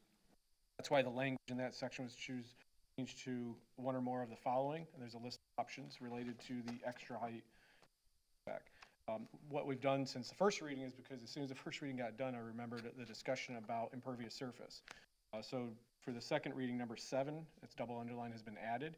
That's an additional option which reduces, they select that as an option to reduce. That was discussed back in March, the management and planning meetings. Unfortunately, just got it in the first reading. Second reading for your review. Other than that, it's essentially the details if you want. Is there anybody present? Well, let's open the hearing. I didn't say that. Is there any public present who wishes to give public comment on this matter? And with that, not seeing anyone, public comment is closed. Does the council have any questions or comments for Jason? Go ahead. Mine were very simple ones. Again, the packet page 66, 84, the dates.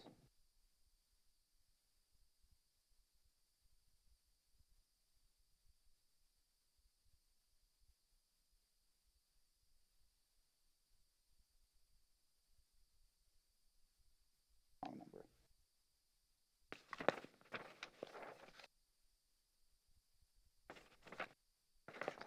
January 11th, go ahead, page 84. My mistake. 66 is the. I got the, Yeah, I that's got the the date. 66. Is there another one, Counselor? No, I must have Okay, fingered it. thank you. Jason, for clarification, this is number 7. This is an additional figure that will allow them to go the setbacks. Right, it was an additional carrot, I guess we'll call it, an option for them to utilize, and that was discussed at the management planning meeting. It just, along with those other items. Never got a finished discussion back in March, because that's when COVID went down, but I had to add it for the first reading, so I added it back since it was a discussion of something. I have a basic question. There is currently a limit on the amount of impervious surface. Our code limit is 67%. Be a reduction of that. Obviously, if you want a different number, we can adjust that, but it was originally discussed as 60 as a number being thrown. Just for clarification, thank you. Does a pool count? Yes. Question for Jason, since you're at the dais, although this question's a bit premature, because we haven't voted yet, but since you're right here, do you have a plan, Jason, for notifying the architectural community, the development community upon passage, to let them know that this is a tool now at their disposal, or do they just have to find out about it? Great question, because I was talking to John about that. One of the things that was discussed when we first set out on this whole process, 2 years ago now, was that issue of timing. And it's one thing that I wanted to bring up, so I'm glad you brought that up, is you have the option of having this being adopted, but becoming effective at a later date. So whether it's 30 days or 45 days or whatever you want to choose, that is a tool that allows us to work with some architects and designers. It also doesn't interrupt somebody that may be 90% done with their house design, and all of a sudden this changes and tomorrow they got to go back to the drawing board. As John had pointed out to me earlier, everything that's in-house, that's complete, that is going under permit review, is always subject to the codes that were in place at the time. But that additional time also allows us to educate necessary and allows them to finish the designs that have, wrap those up and get them in. Or they could look at this and if they see some benefits, they could redesign. And that approach was done when the town council changed the original drainage issues related to the 67% and the 1.1 inch versus 1.6 inches. That was given about 90 days or 60 to 90 days to become implemented. This is no more restrictive, right? These are additional things they can do. So any design that was done before this was enacted would still be valid. For the most part, there is some more restrictive nature when we talk about the non-conforming lots. There's no longer the 5-foot setback, the 10%, I should say, the 10% of the setback. It's the minimum is the 7.5, so that is one change. So again, one of the reasons to potentially give them 30 days to wrap those types of projects up. We have questions nonstop, and we always have projects in the pipeline, so to speak, but maybe not in-house, haven't been submitted. To go to Council Adderholtz, I heard your underlying question is that after every council meeting, our public information officer, Jenny Texler, sends out to all the media the list of the significant decisions that are made by town council. Hopefully the media will help us spread the word. And secondarily, she puts out a weekly newsletter for the same purpose. And your point's well taken, and this is relatively granular and complex, and I think her publication is excellent. I just didn't know if Jason had a list, some of the key developers and architectural firms, or I don't know if you informally, somehow that this message gets out to them that this is a new tool that they could potentially utilize. There's some that we've had this discussion ongoing for a year and a half, and some of them have had input that have been interested on this. But again, I think the best tool is giving them the opportunity to process it, sit down with us, figure it out, and not to necessarily interrupt something that's 90-95% done. Very good. And if I could, Madam Vice Mayor, I wanted to thank our fearless leader and chair of the LPA, Megan Hale, for her ceaseless efforts on this. She has driven this bus from the very beginning. And for those who are still listening, in a nutshell, just to give you some sort of a symbolic reasoning for what we're doing here, if you exit the Publix, you look straight across the street, you'll see the ocean, because there's a beautiful view corridor underneath that condo and in between that condo right across from the Publix. And the objective of this is to give some additional incentives and tools, or carrots, if you will, to developers to design buildings that are not big boxes that have limited space in between their neighbors. You don't get air, light, and just see the ocean if you're on Estero. It's a way to, and as the Vice Mayor said the other day, it's not a panacea, but it's a first step in trying to enhance the view corridors on our island and make, just improve overall quality of life. And if I may, the irony is there were some of this components back in 1997. So we went away from that because of, feel of what the town wanted, and I think we've realized maybe. Very good. Any further discussion? Consider whatever, we don't have it in the ordinance if it's going to be delayed, if it's implemented as an option. So if you want to, at 30 days or what have you, then please. Jason is suggesting to the motion maker that they add 30 days effective Suggesting it's date. been done in the past, and if you feel that's necessary. But that's your preference? I think it's appropriate. I mean, we talked about that during the previous discussions, during the public workshops. I mentioned that a couple times, that that's a tool that has that proposal. But, and you want it to implement now because it's important, that's fine also. I would move, Madam Mayor, the passage of ordinance 20-19, height and setback requirements as amended by Jason here this morning. 30 days, enactment would be within 30 days, is that right? Effective date would be in 30 days. Or effective date would be within 30 days. And Amy, I think Dan was our second here, if you didn't get that. Okay. We'll do a roll call. Mr. Veach? Aye. Mr. Adderhold? Aye. Mr. Allers? Aye. And I vote aye. Again, the mayor is excused and not present for this hearing. So those are two big items for us, so I really appreciate your efforts. It's been a couple of years trying to get these through, so thank you. Thank you. Don't forget the things I asked for last time, Jason. With all that work, you have no audience either. I know, it's a shame. It's a good thing. It means we've finally ironed out all the problems, hopefully.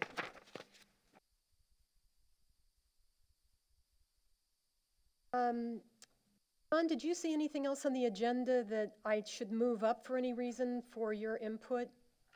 No, I think that we can, well, unless you want to take a break, I think that we'll be finished, even with taking lunch break before 2 o'clock, Okay. unless you anticipate. I see the only two remaining items, on the administrative agenda, Resolution 2101, and regarding the interlocal agreement and the land and water conservation grant application. Okay, and lunch is not here yet, right? It is here. So what is the will of the council? Do you want to stop now and eat or move forward?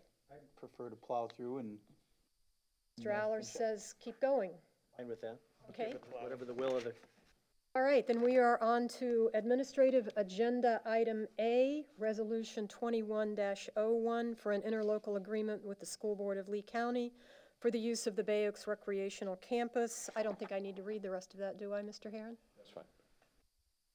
If I may, it's the second part of the land transfer agreement that we've already approved with the school board that provides for us acquiring additional lands for the expansion of Bay Oaks facilities, and we give property to the school board, and we're going to share the actual existing as well as future improvements that both parties intend to make on their respective pieces of property. If you have any questions, I know that Riley was the one who had primary contact, other than myself, with the Lee County School District, and we're here to answer any questions. Basically, it's a shared use agreement, similar to what we already have, but now provides for or anticipates the expansion of our respective facilities with the addition of the new property. So the short version is, we're committing to having space for after school and other similar programs for the children, and due to the decision the council made earlier today, resolving the conflict we had when we had the gym, trying to bring the kids in, the boss going and trying to bring the kids in, so it contemplates that we would have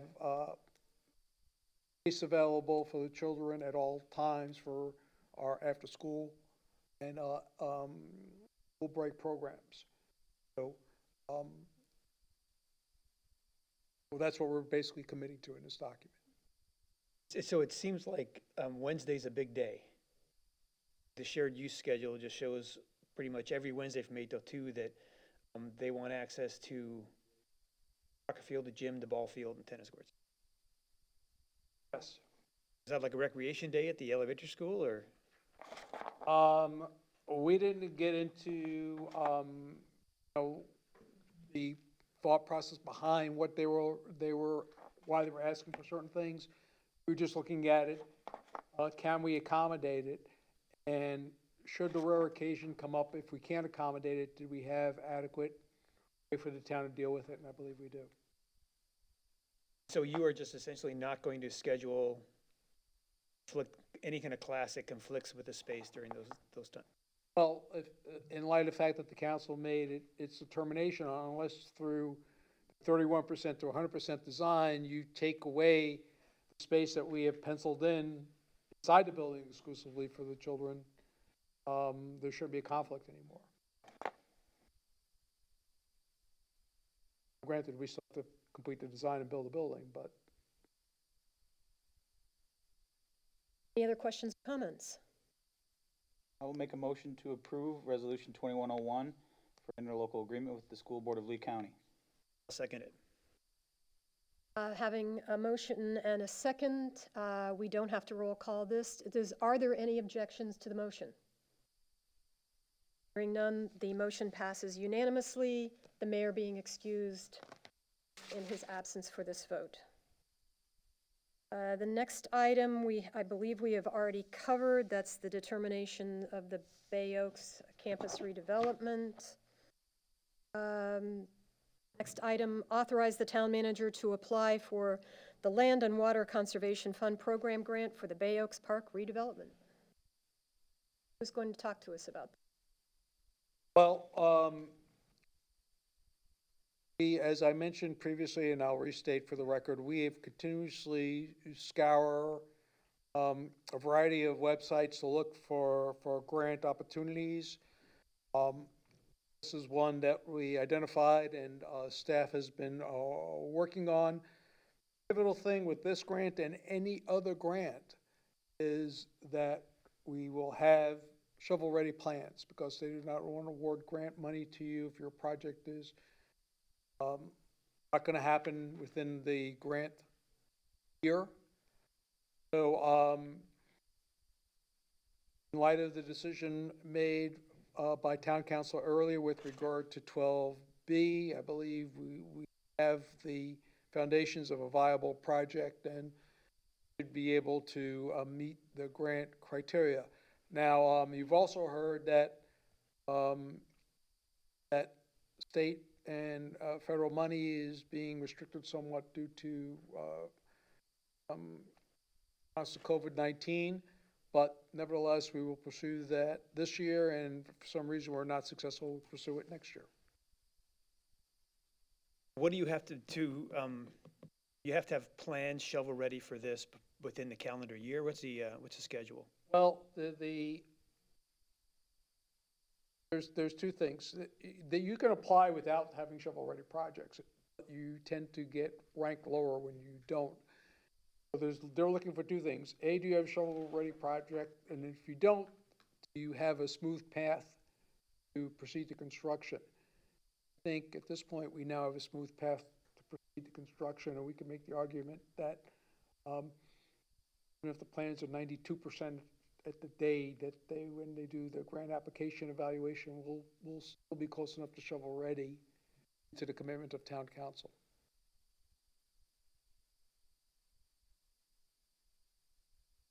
I think you'll be able to meet the deadline of February 3rd, should it pass today, in the grant application.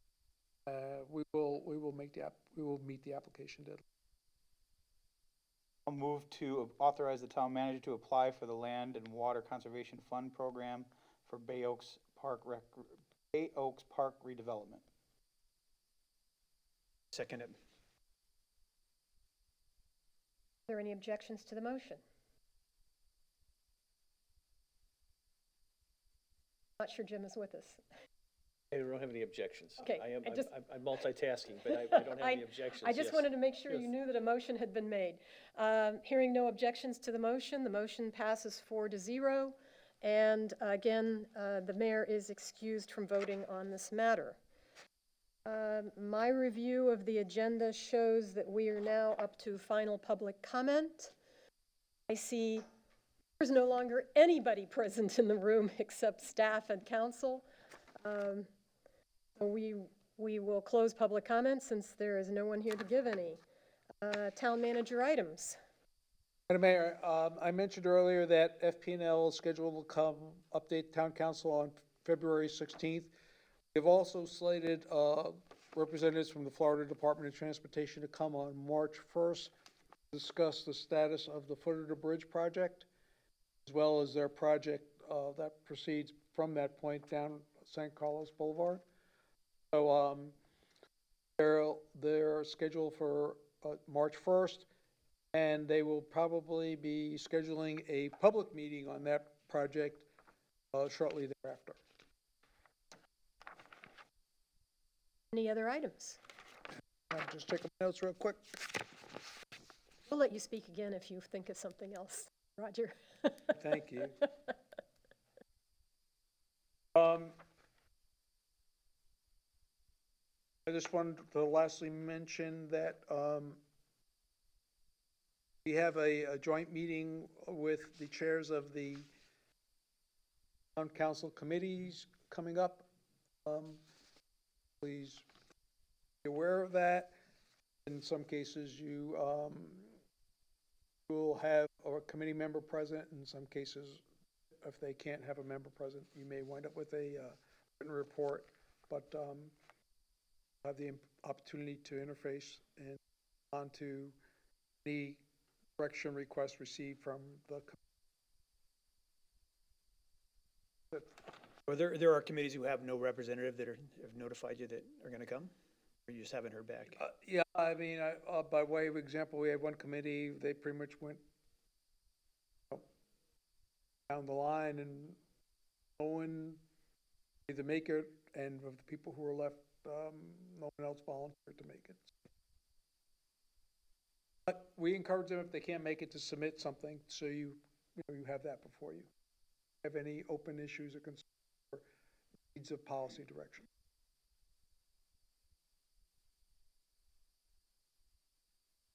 Have something to ask the town manager? I have a couple questions for Roger, and I could either do these during my comments or during Roger's time. It's really Right ahead.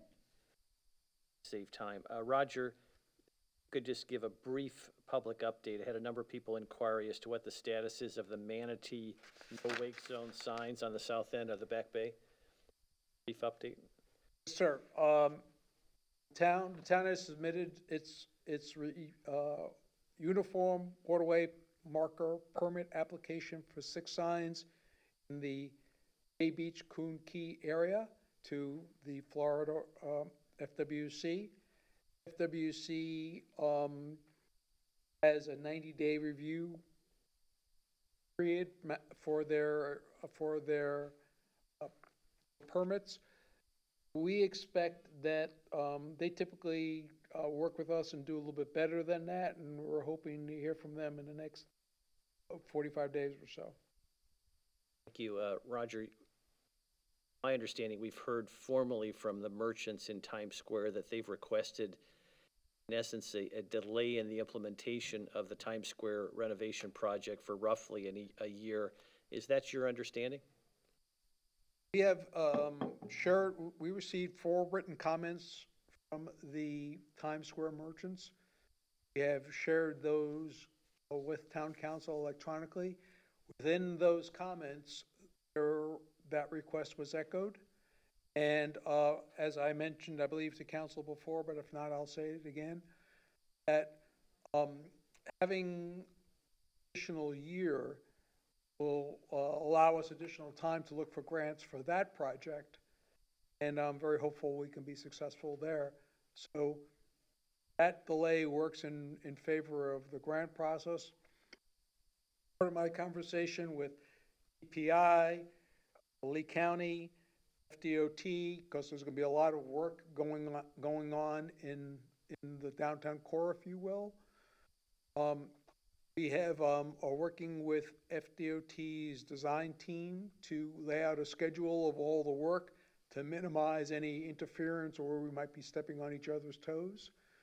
So we believe that based on the information we have available, that our project will not interfere with the other projects to a great extent. So seems like the delay is something we can.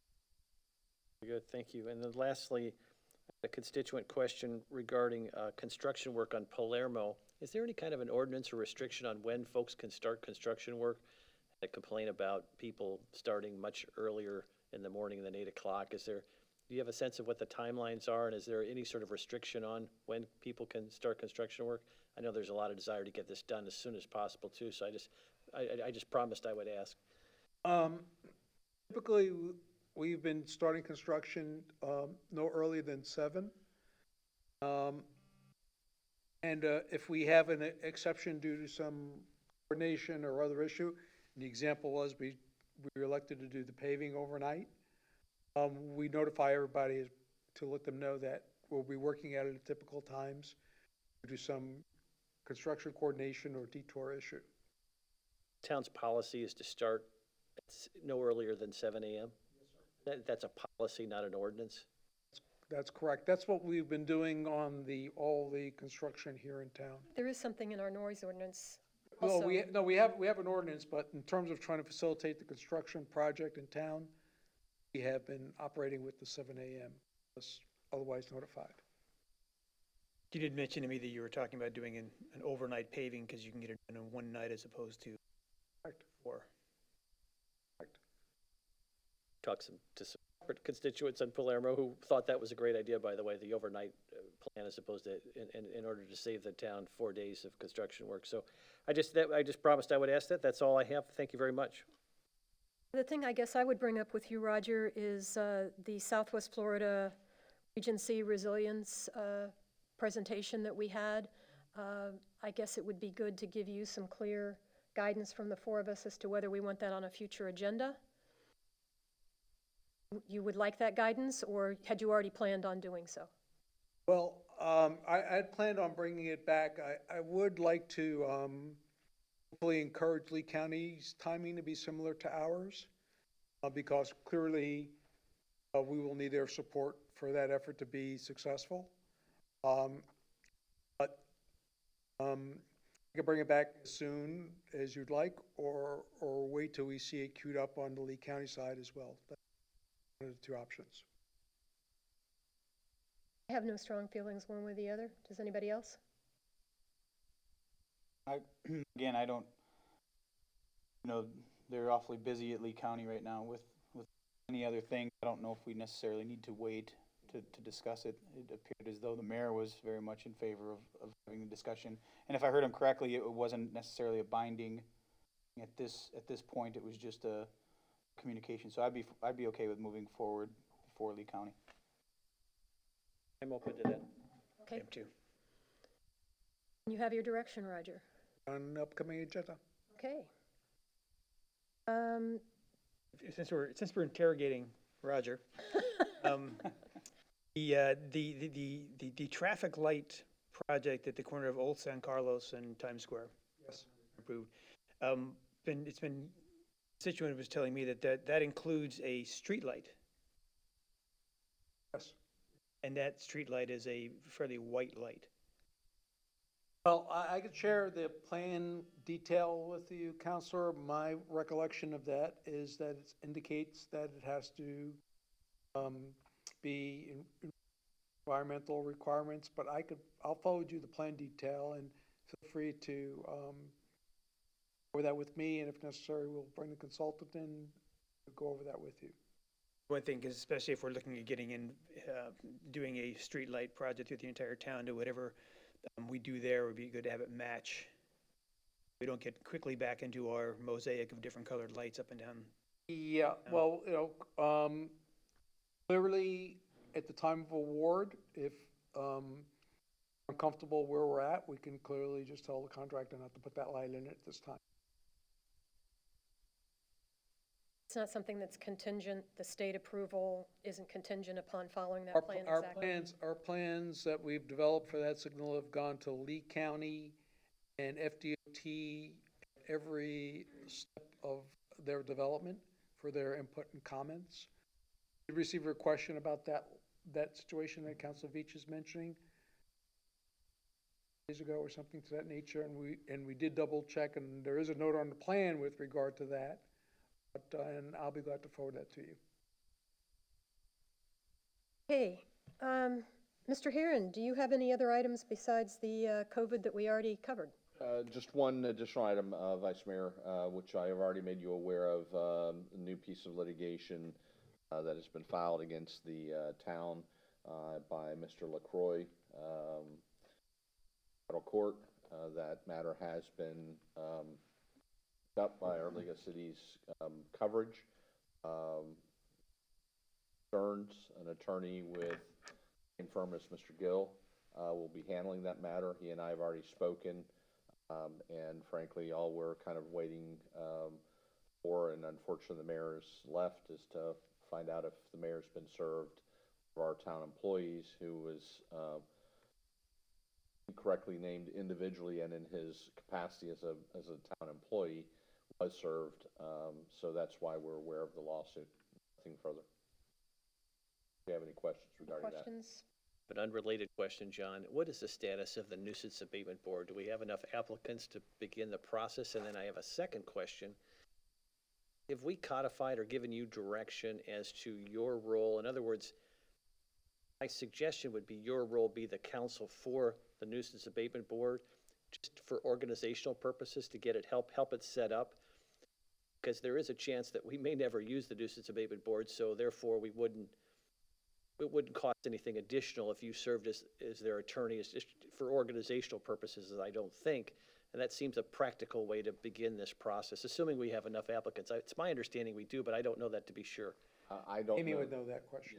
Ms. Baker, the town clerk, would know the answer to the first question. Needs to get to a microphone. Sorry. Currently, we have 7 applications in the clerk's office for the nuisance abatement board. We're just waiting on direction to bring them back. We were hesitant, since that was an exact number. We thought, we were trying to get some more for the purposes of giving the council some options. As I mentioned, Ms. Dexter in her newsletters or whatever has made it known that we're soliciting applications.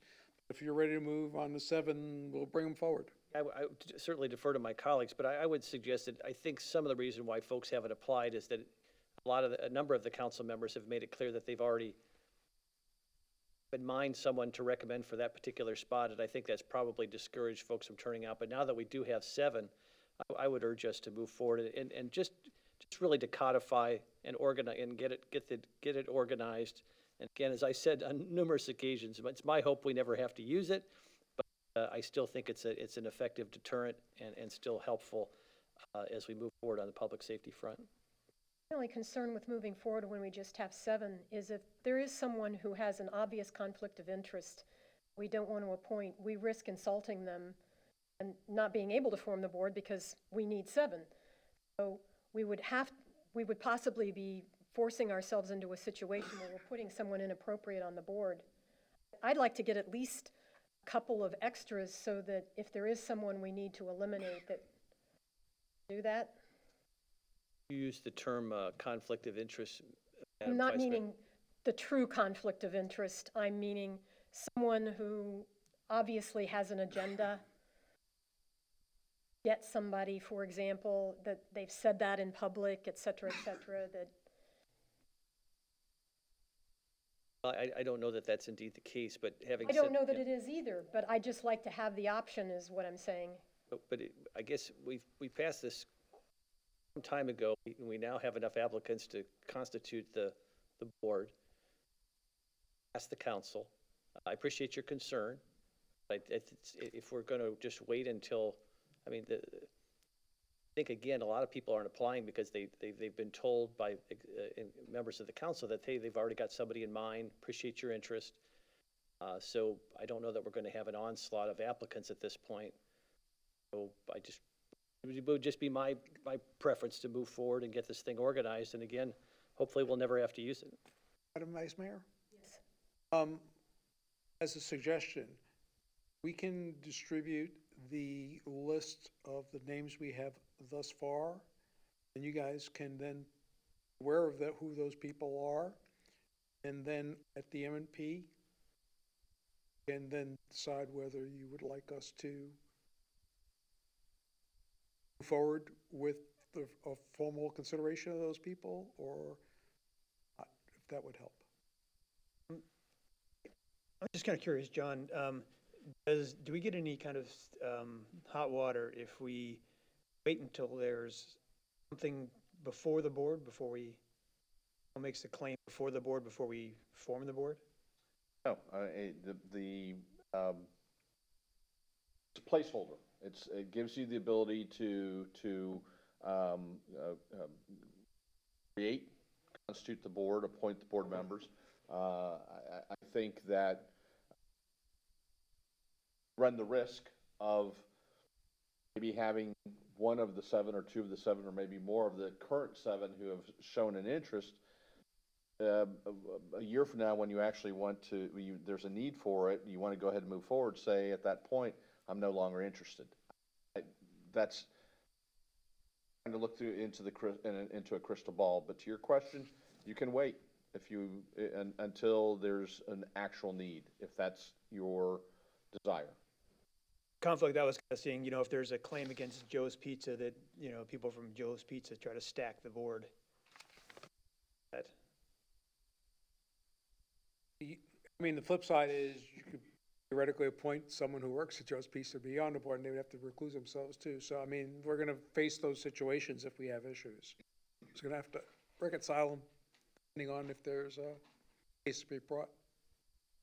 Yes, I like Roger's option that he would provide us with the current applicants, and then we could decide to move forward. Kind of a compromise, Jim? I think that's fine. Okay. Anybody object to that? Only because you have to do the work. She would take care of that so fast.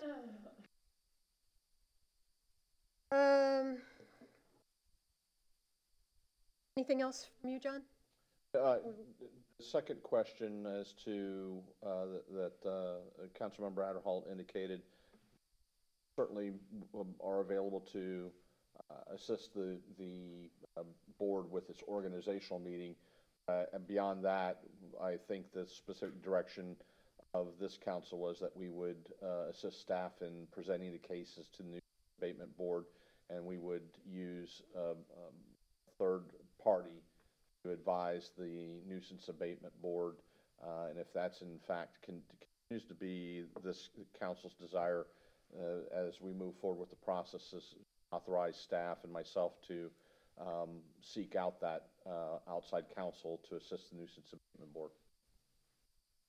I think that's very appropriate, John. Again, as long as you're charged with helping the nuisance abatement board get organized, organizational first meeting, the chance that they may never meet again, which is fine. And therefore, the costs to the town are minimal, are negligible, I would say.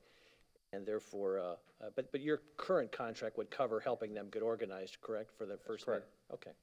I think as everyone's comfortable with that, I think that's a good course of action.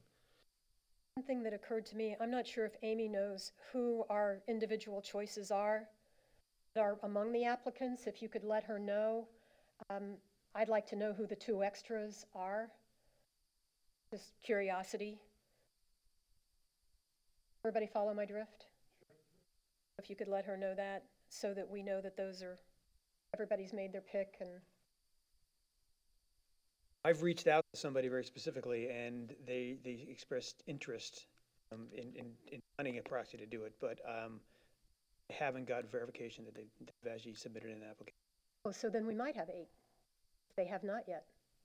It's not really a person, but it's someone who I just didn't want to be on the outside looking in. Yes, and make some suggestions. I made suggestions, but I haven't seen any applications. Oh, okay. So you still may have a spot that you have to fill. Any other questions for Mr. Herron?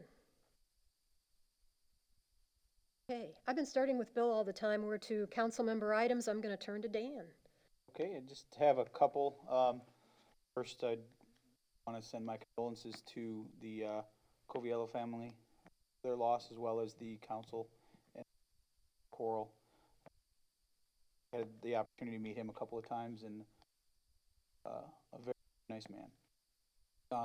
Also, I'd like to remind everyone that on the 28th, Thursday the 28th, at Bay Oaks, from 5 to 7, that the discussion for the big Carlos Pass Bridge will be happening.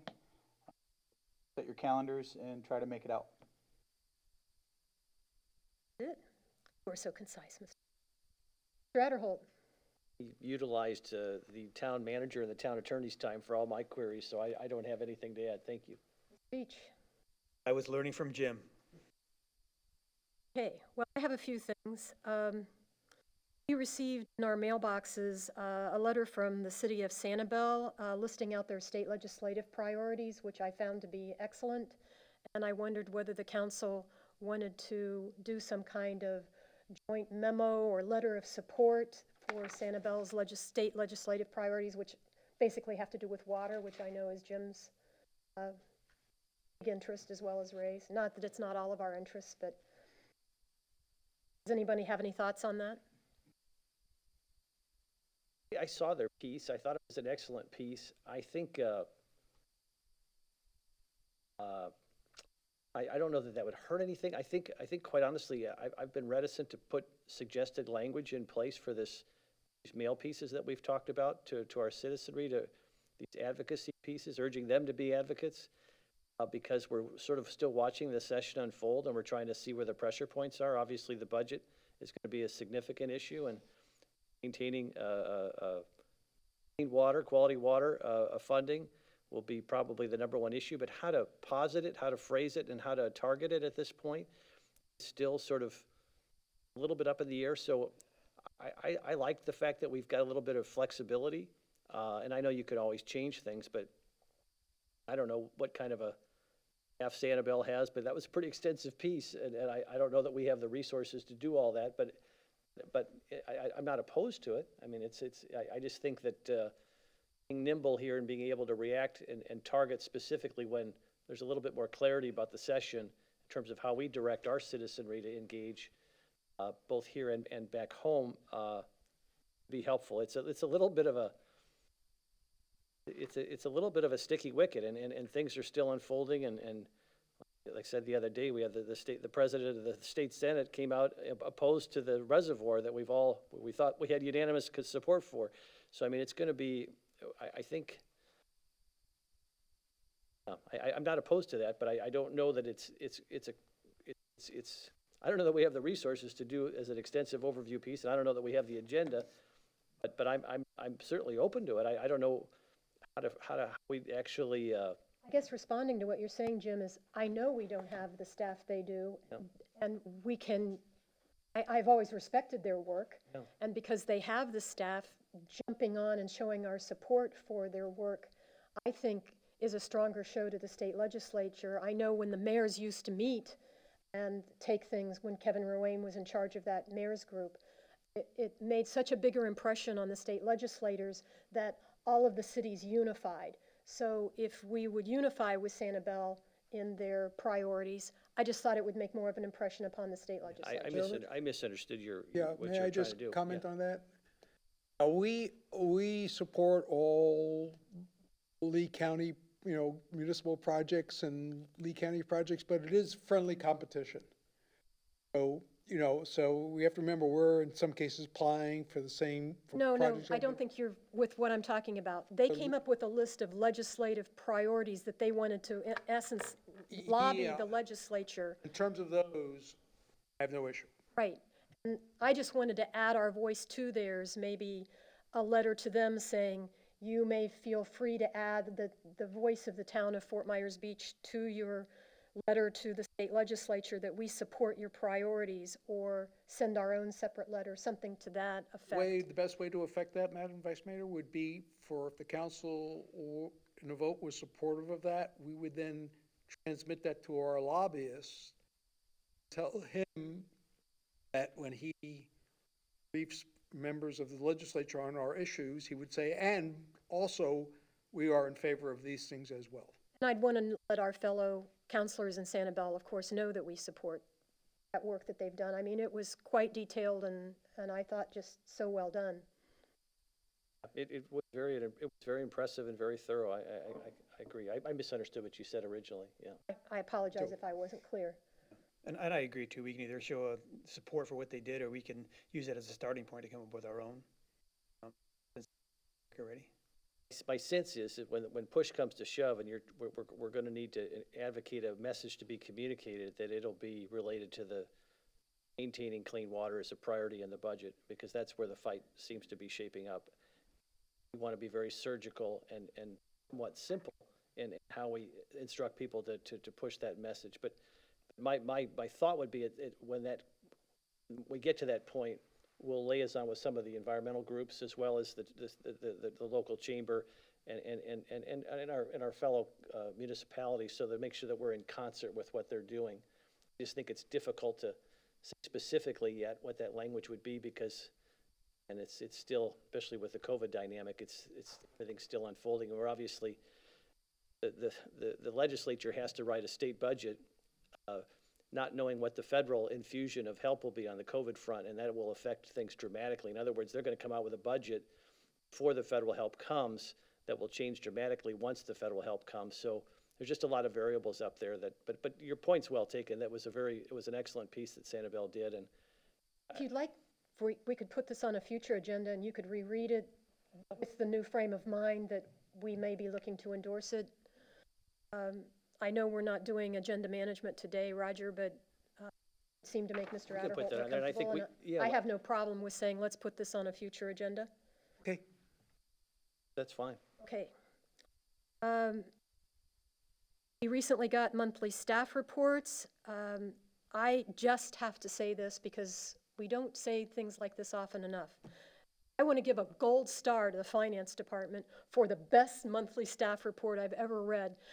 I know our new director has only been there 2 months, and so his last one, he was getting his feet wet and learning his way around. I understood it. It was clear. It gold star all around to the finance department monthly staff report. The difference is night and day.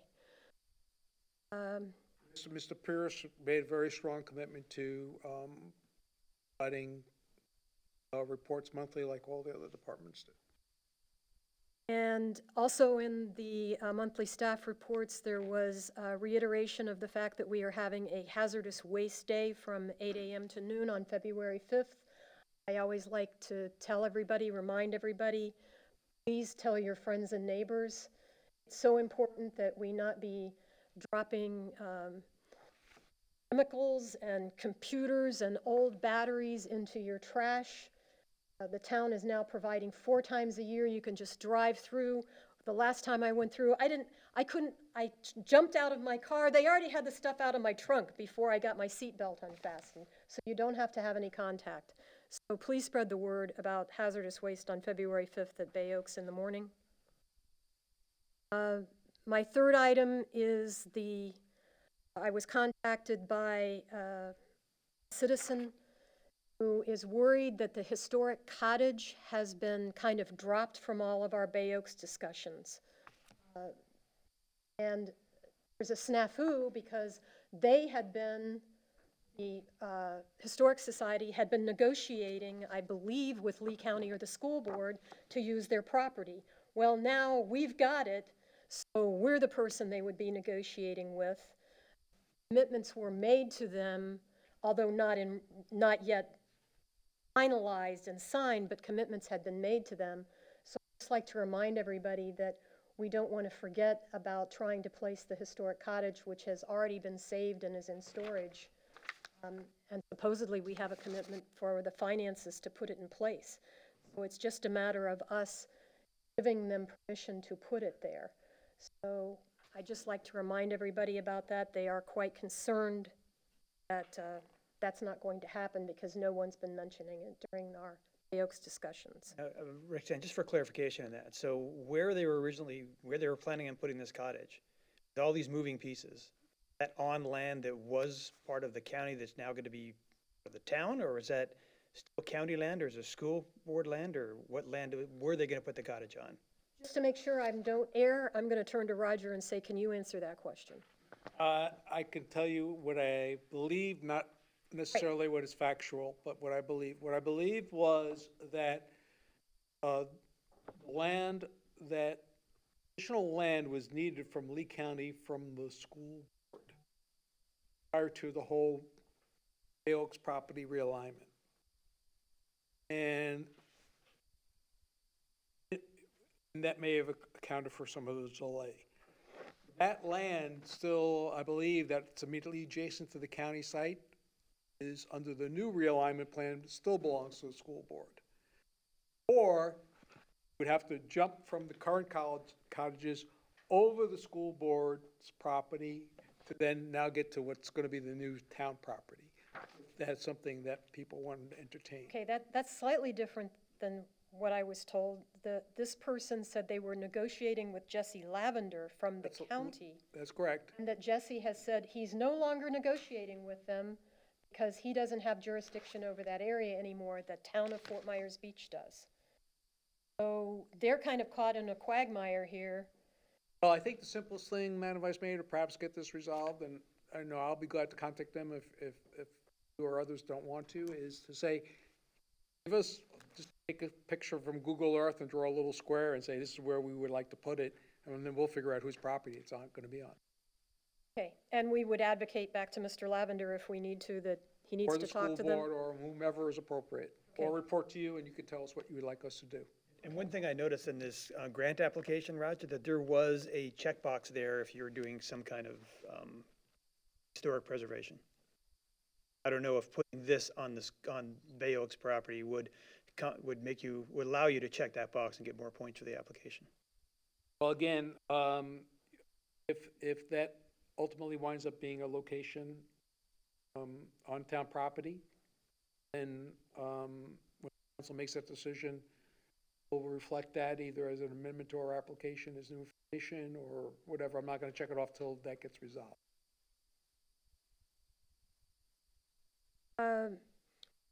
Amy read an email during public comment from the Lions asking, now I was under the impression that they had canceled the Shrimp Festival, but now they're asking whether they should submit a special events permit. We need to discuss that, council? Or should we just instruct them to submit it and let it go through the process? I guess I'm a little confused. Me too. I mean, based on the discussions we've had today, under the emergency declarations, are we sticking with the no special events? Or are we opening it up to go through the normal process? Well, our normal process now is if you submit a special events permit, but it doesn't qualify, Roger can bring it to the council. So we could approve it via council if necessary. That's correct, and I think they're looking for a clue. Yes, so do we want to tell them, go to all the work to do it? Or I think they're trying to get some kind of feel from us. I guess, again, maybe you can help me out here. I think that, safe way to go, Harbor, is wait until you decide and adopt what is going to be emergency declaration number 8. And if you modify or eliminate the prohibition on special events, then we all know what to follow. Well, I guess, from my point of view, I'd like us to be brave. I believe that I would say no if this came before council, because it's just too big and crowded.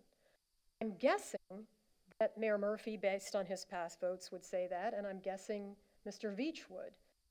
If that's the case, then I'd like to be saying out loud to them, maybe you shouldn't waste your time, because I'm guessing that there are still 3 votes that this wouldn't go through. And I'm doing that to try to be kind to them. And I understand, and if that's your belief, then okay with it. But I don't want to be speaking for Mayor Murphy, so I'm guessing what I should say to the Lions is they should contact Mayor Murphy and see what he says, and Bill can speak for himself. Yeah, and I don't know if they want to consider a different date too. They usually have their parade about the same time, but that's coming up pretty soon. They were going forward as they always do. You feel you can commit one way or the other at this point? Yeah, I would say I would not approve it. And they can contact Mayor Murphy and see what his vote might be, and at least then they know whether to put in the time or not. Again, I'm trying to be kind to them, give them that guidance. I think that's why they contacted us.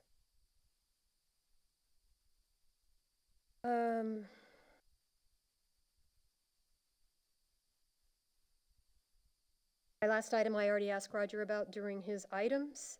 I thought of one more item. Madam. Please, I promised you could speak. Okay, so, there's, 4, 6, 7 of us in the room, and today's not my birthday, and I know it's not John's birthday, so we can go around the room and figure out whose birthday it is today. Council Veach? Was Council out all? Not my birthday today. Where's Vice Mayor? Not mine. Where's Ms. Not that I'm aware of. All right, so let's wish a happy birthday to the person whose birthday it is. Amy, happy birthday. Birthday.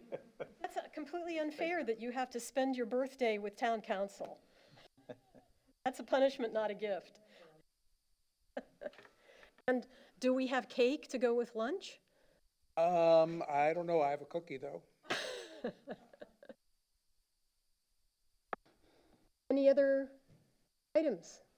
If I could piggyback up briefly upon your praise of the staff reports, I read the community development staff report recently, and I wanted to praise base folks because their fiscal year revenue, some people would not see this as a positive, I see it as a huge positive, actually decreased 4.76% this in 2020.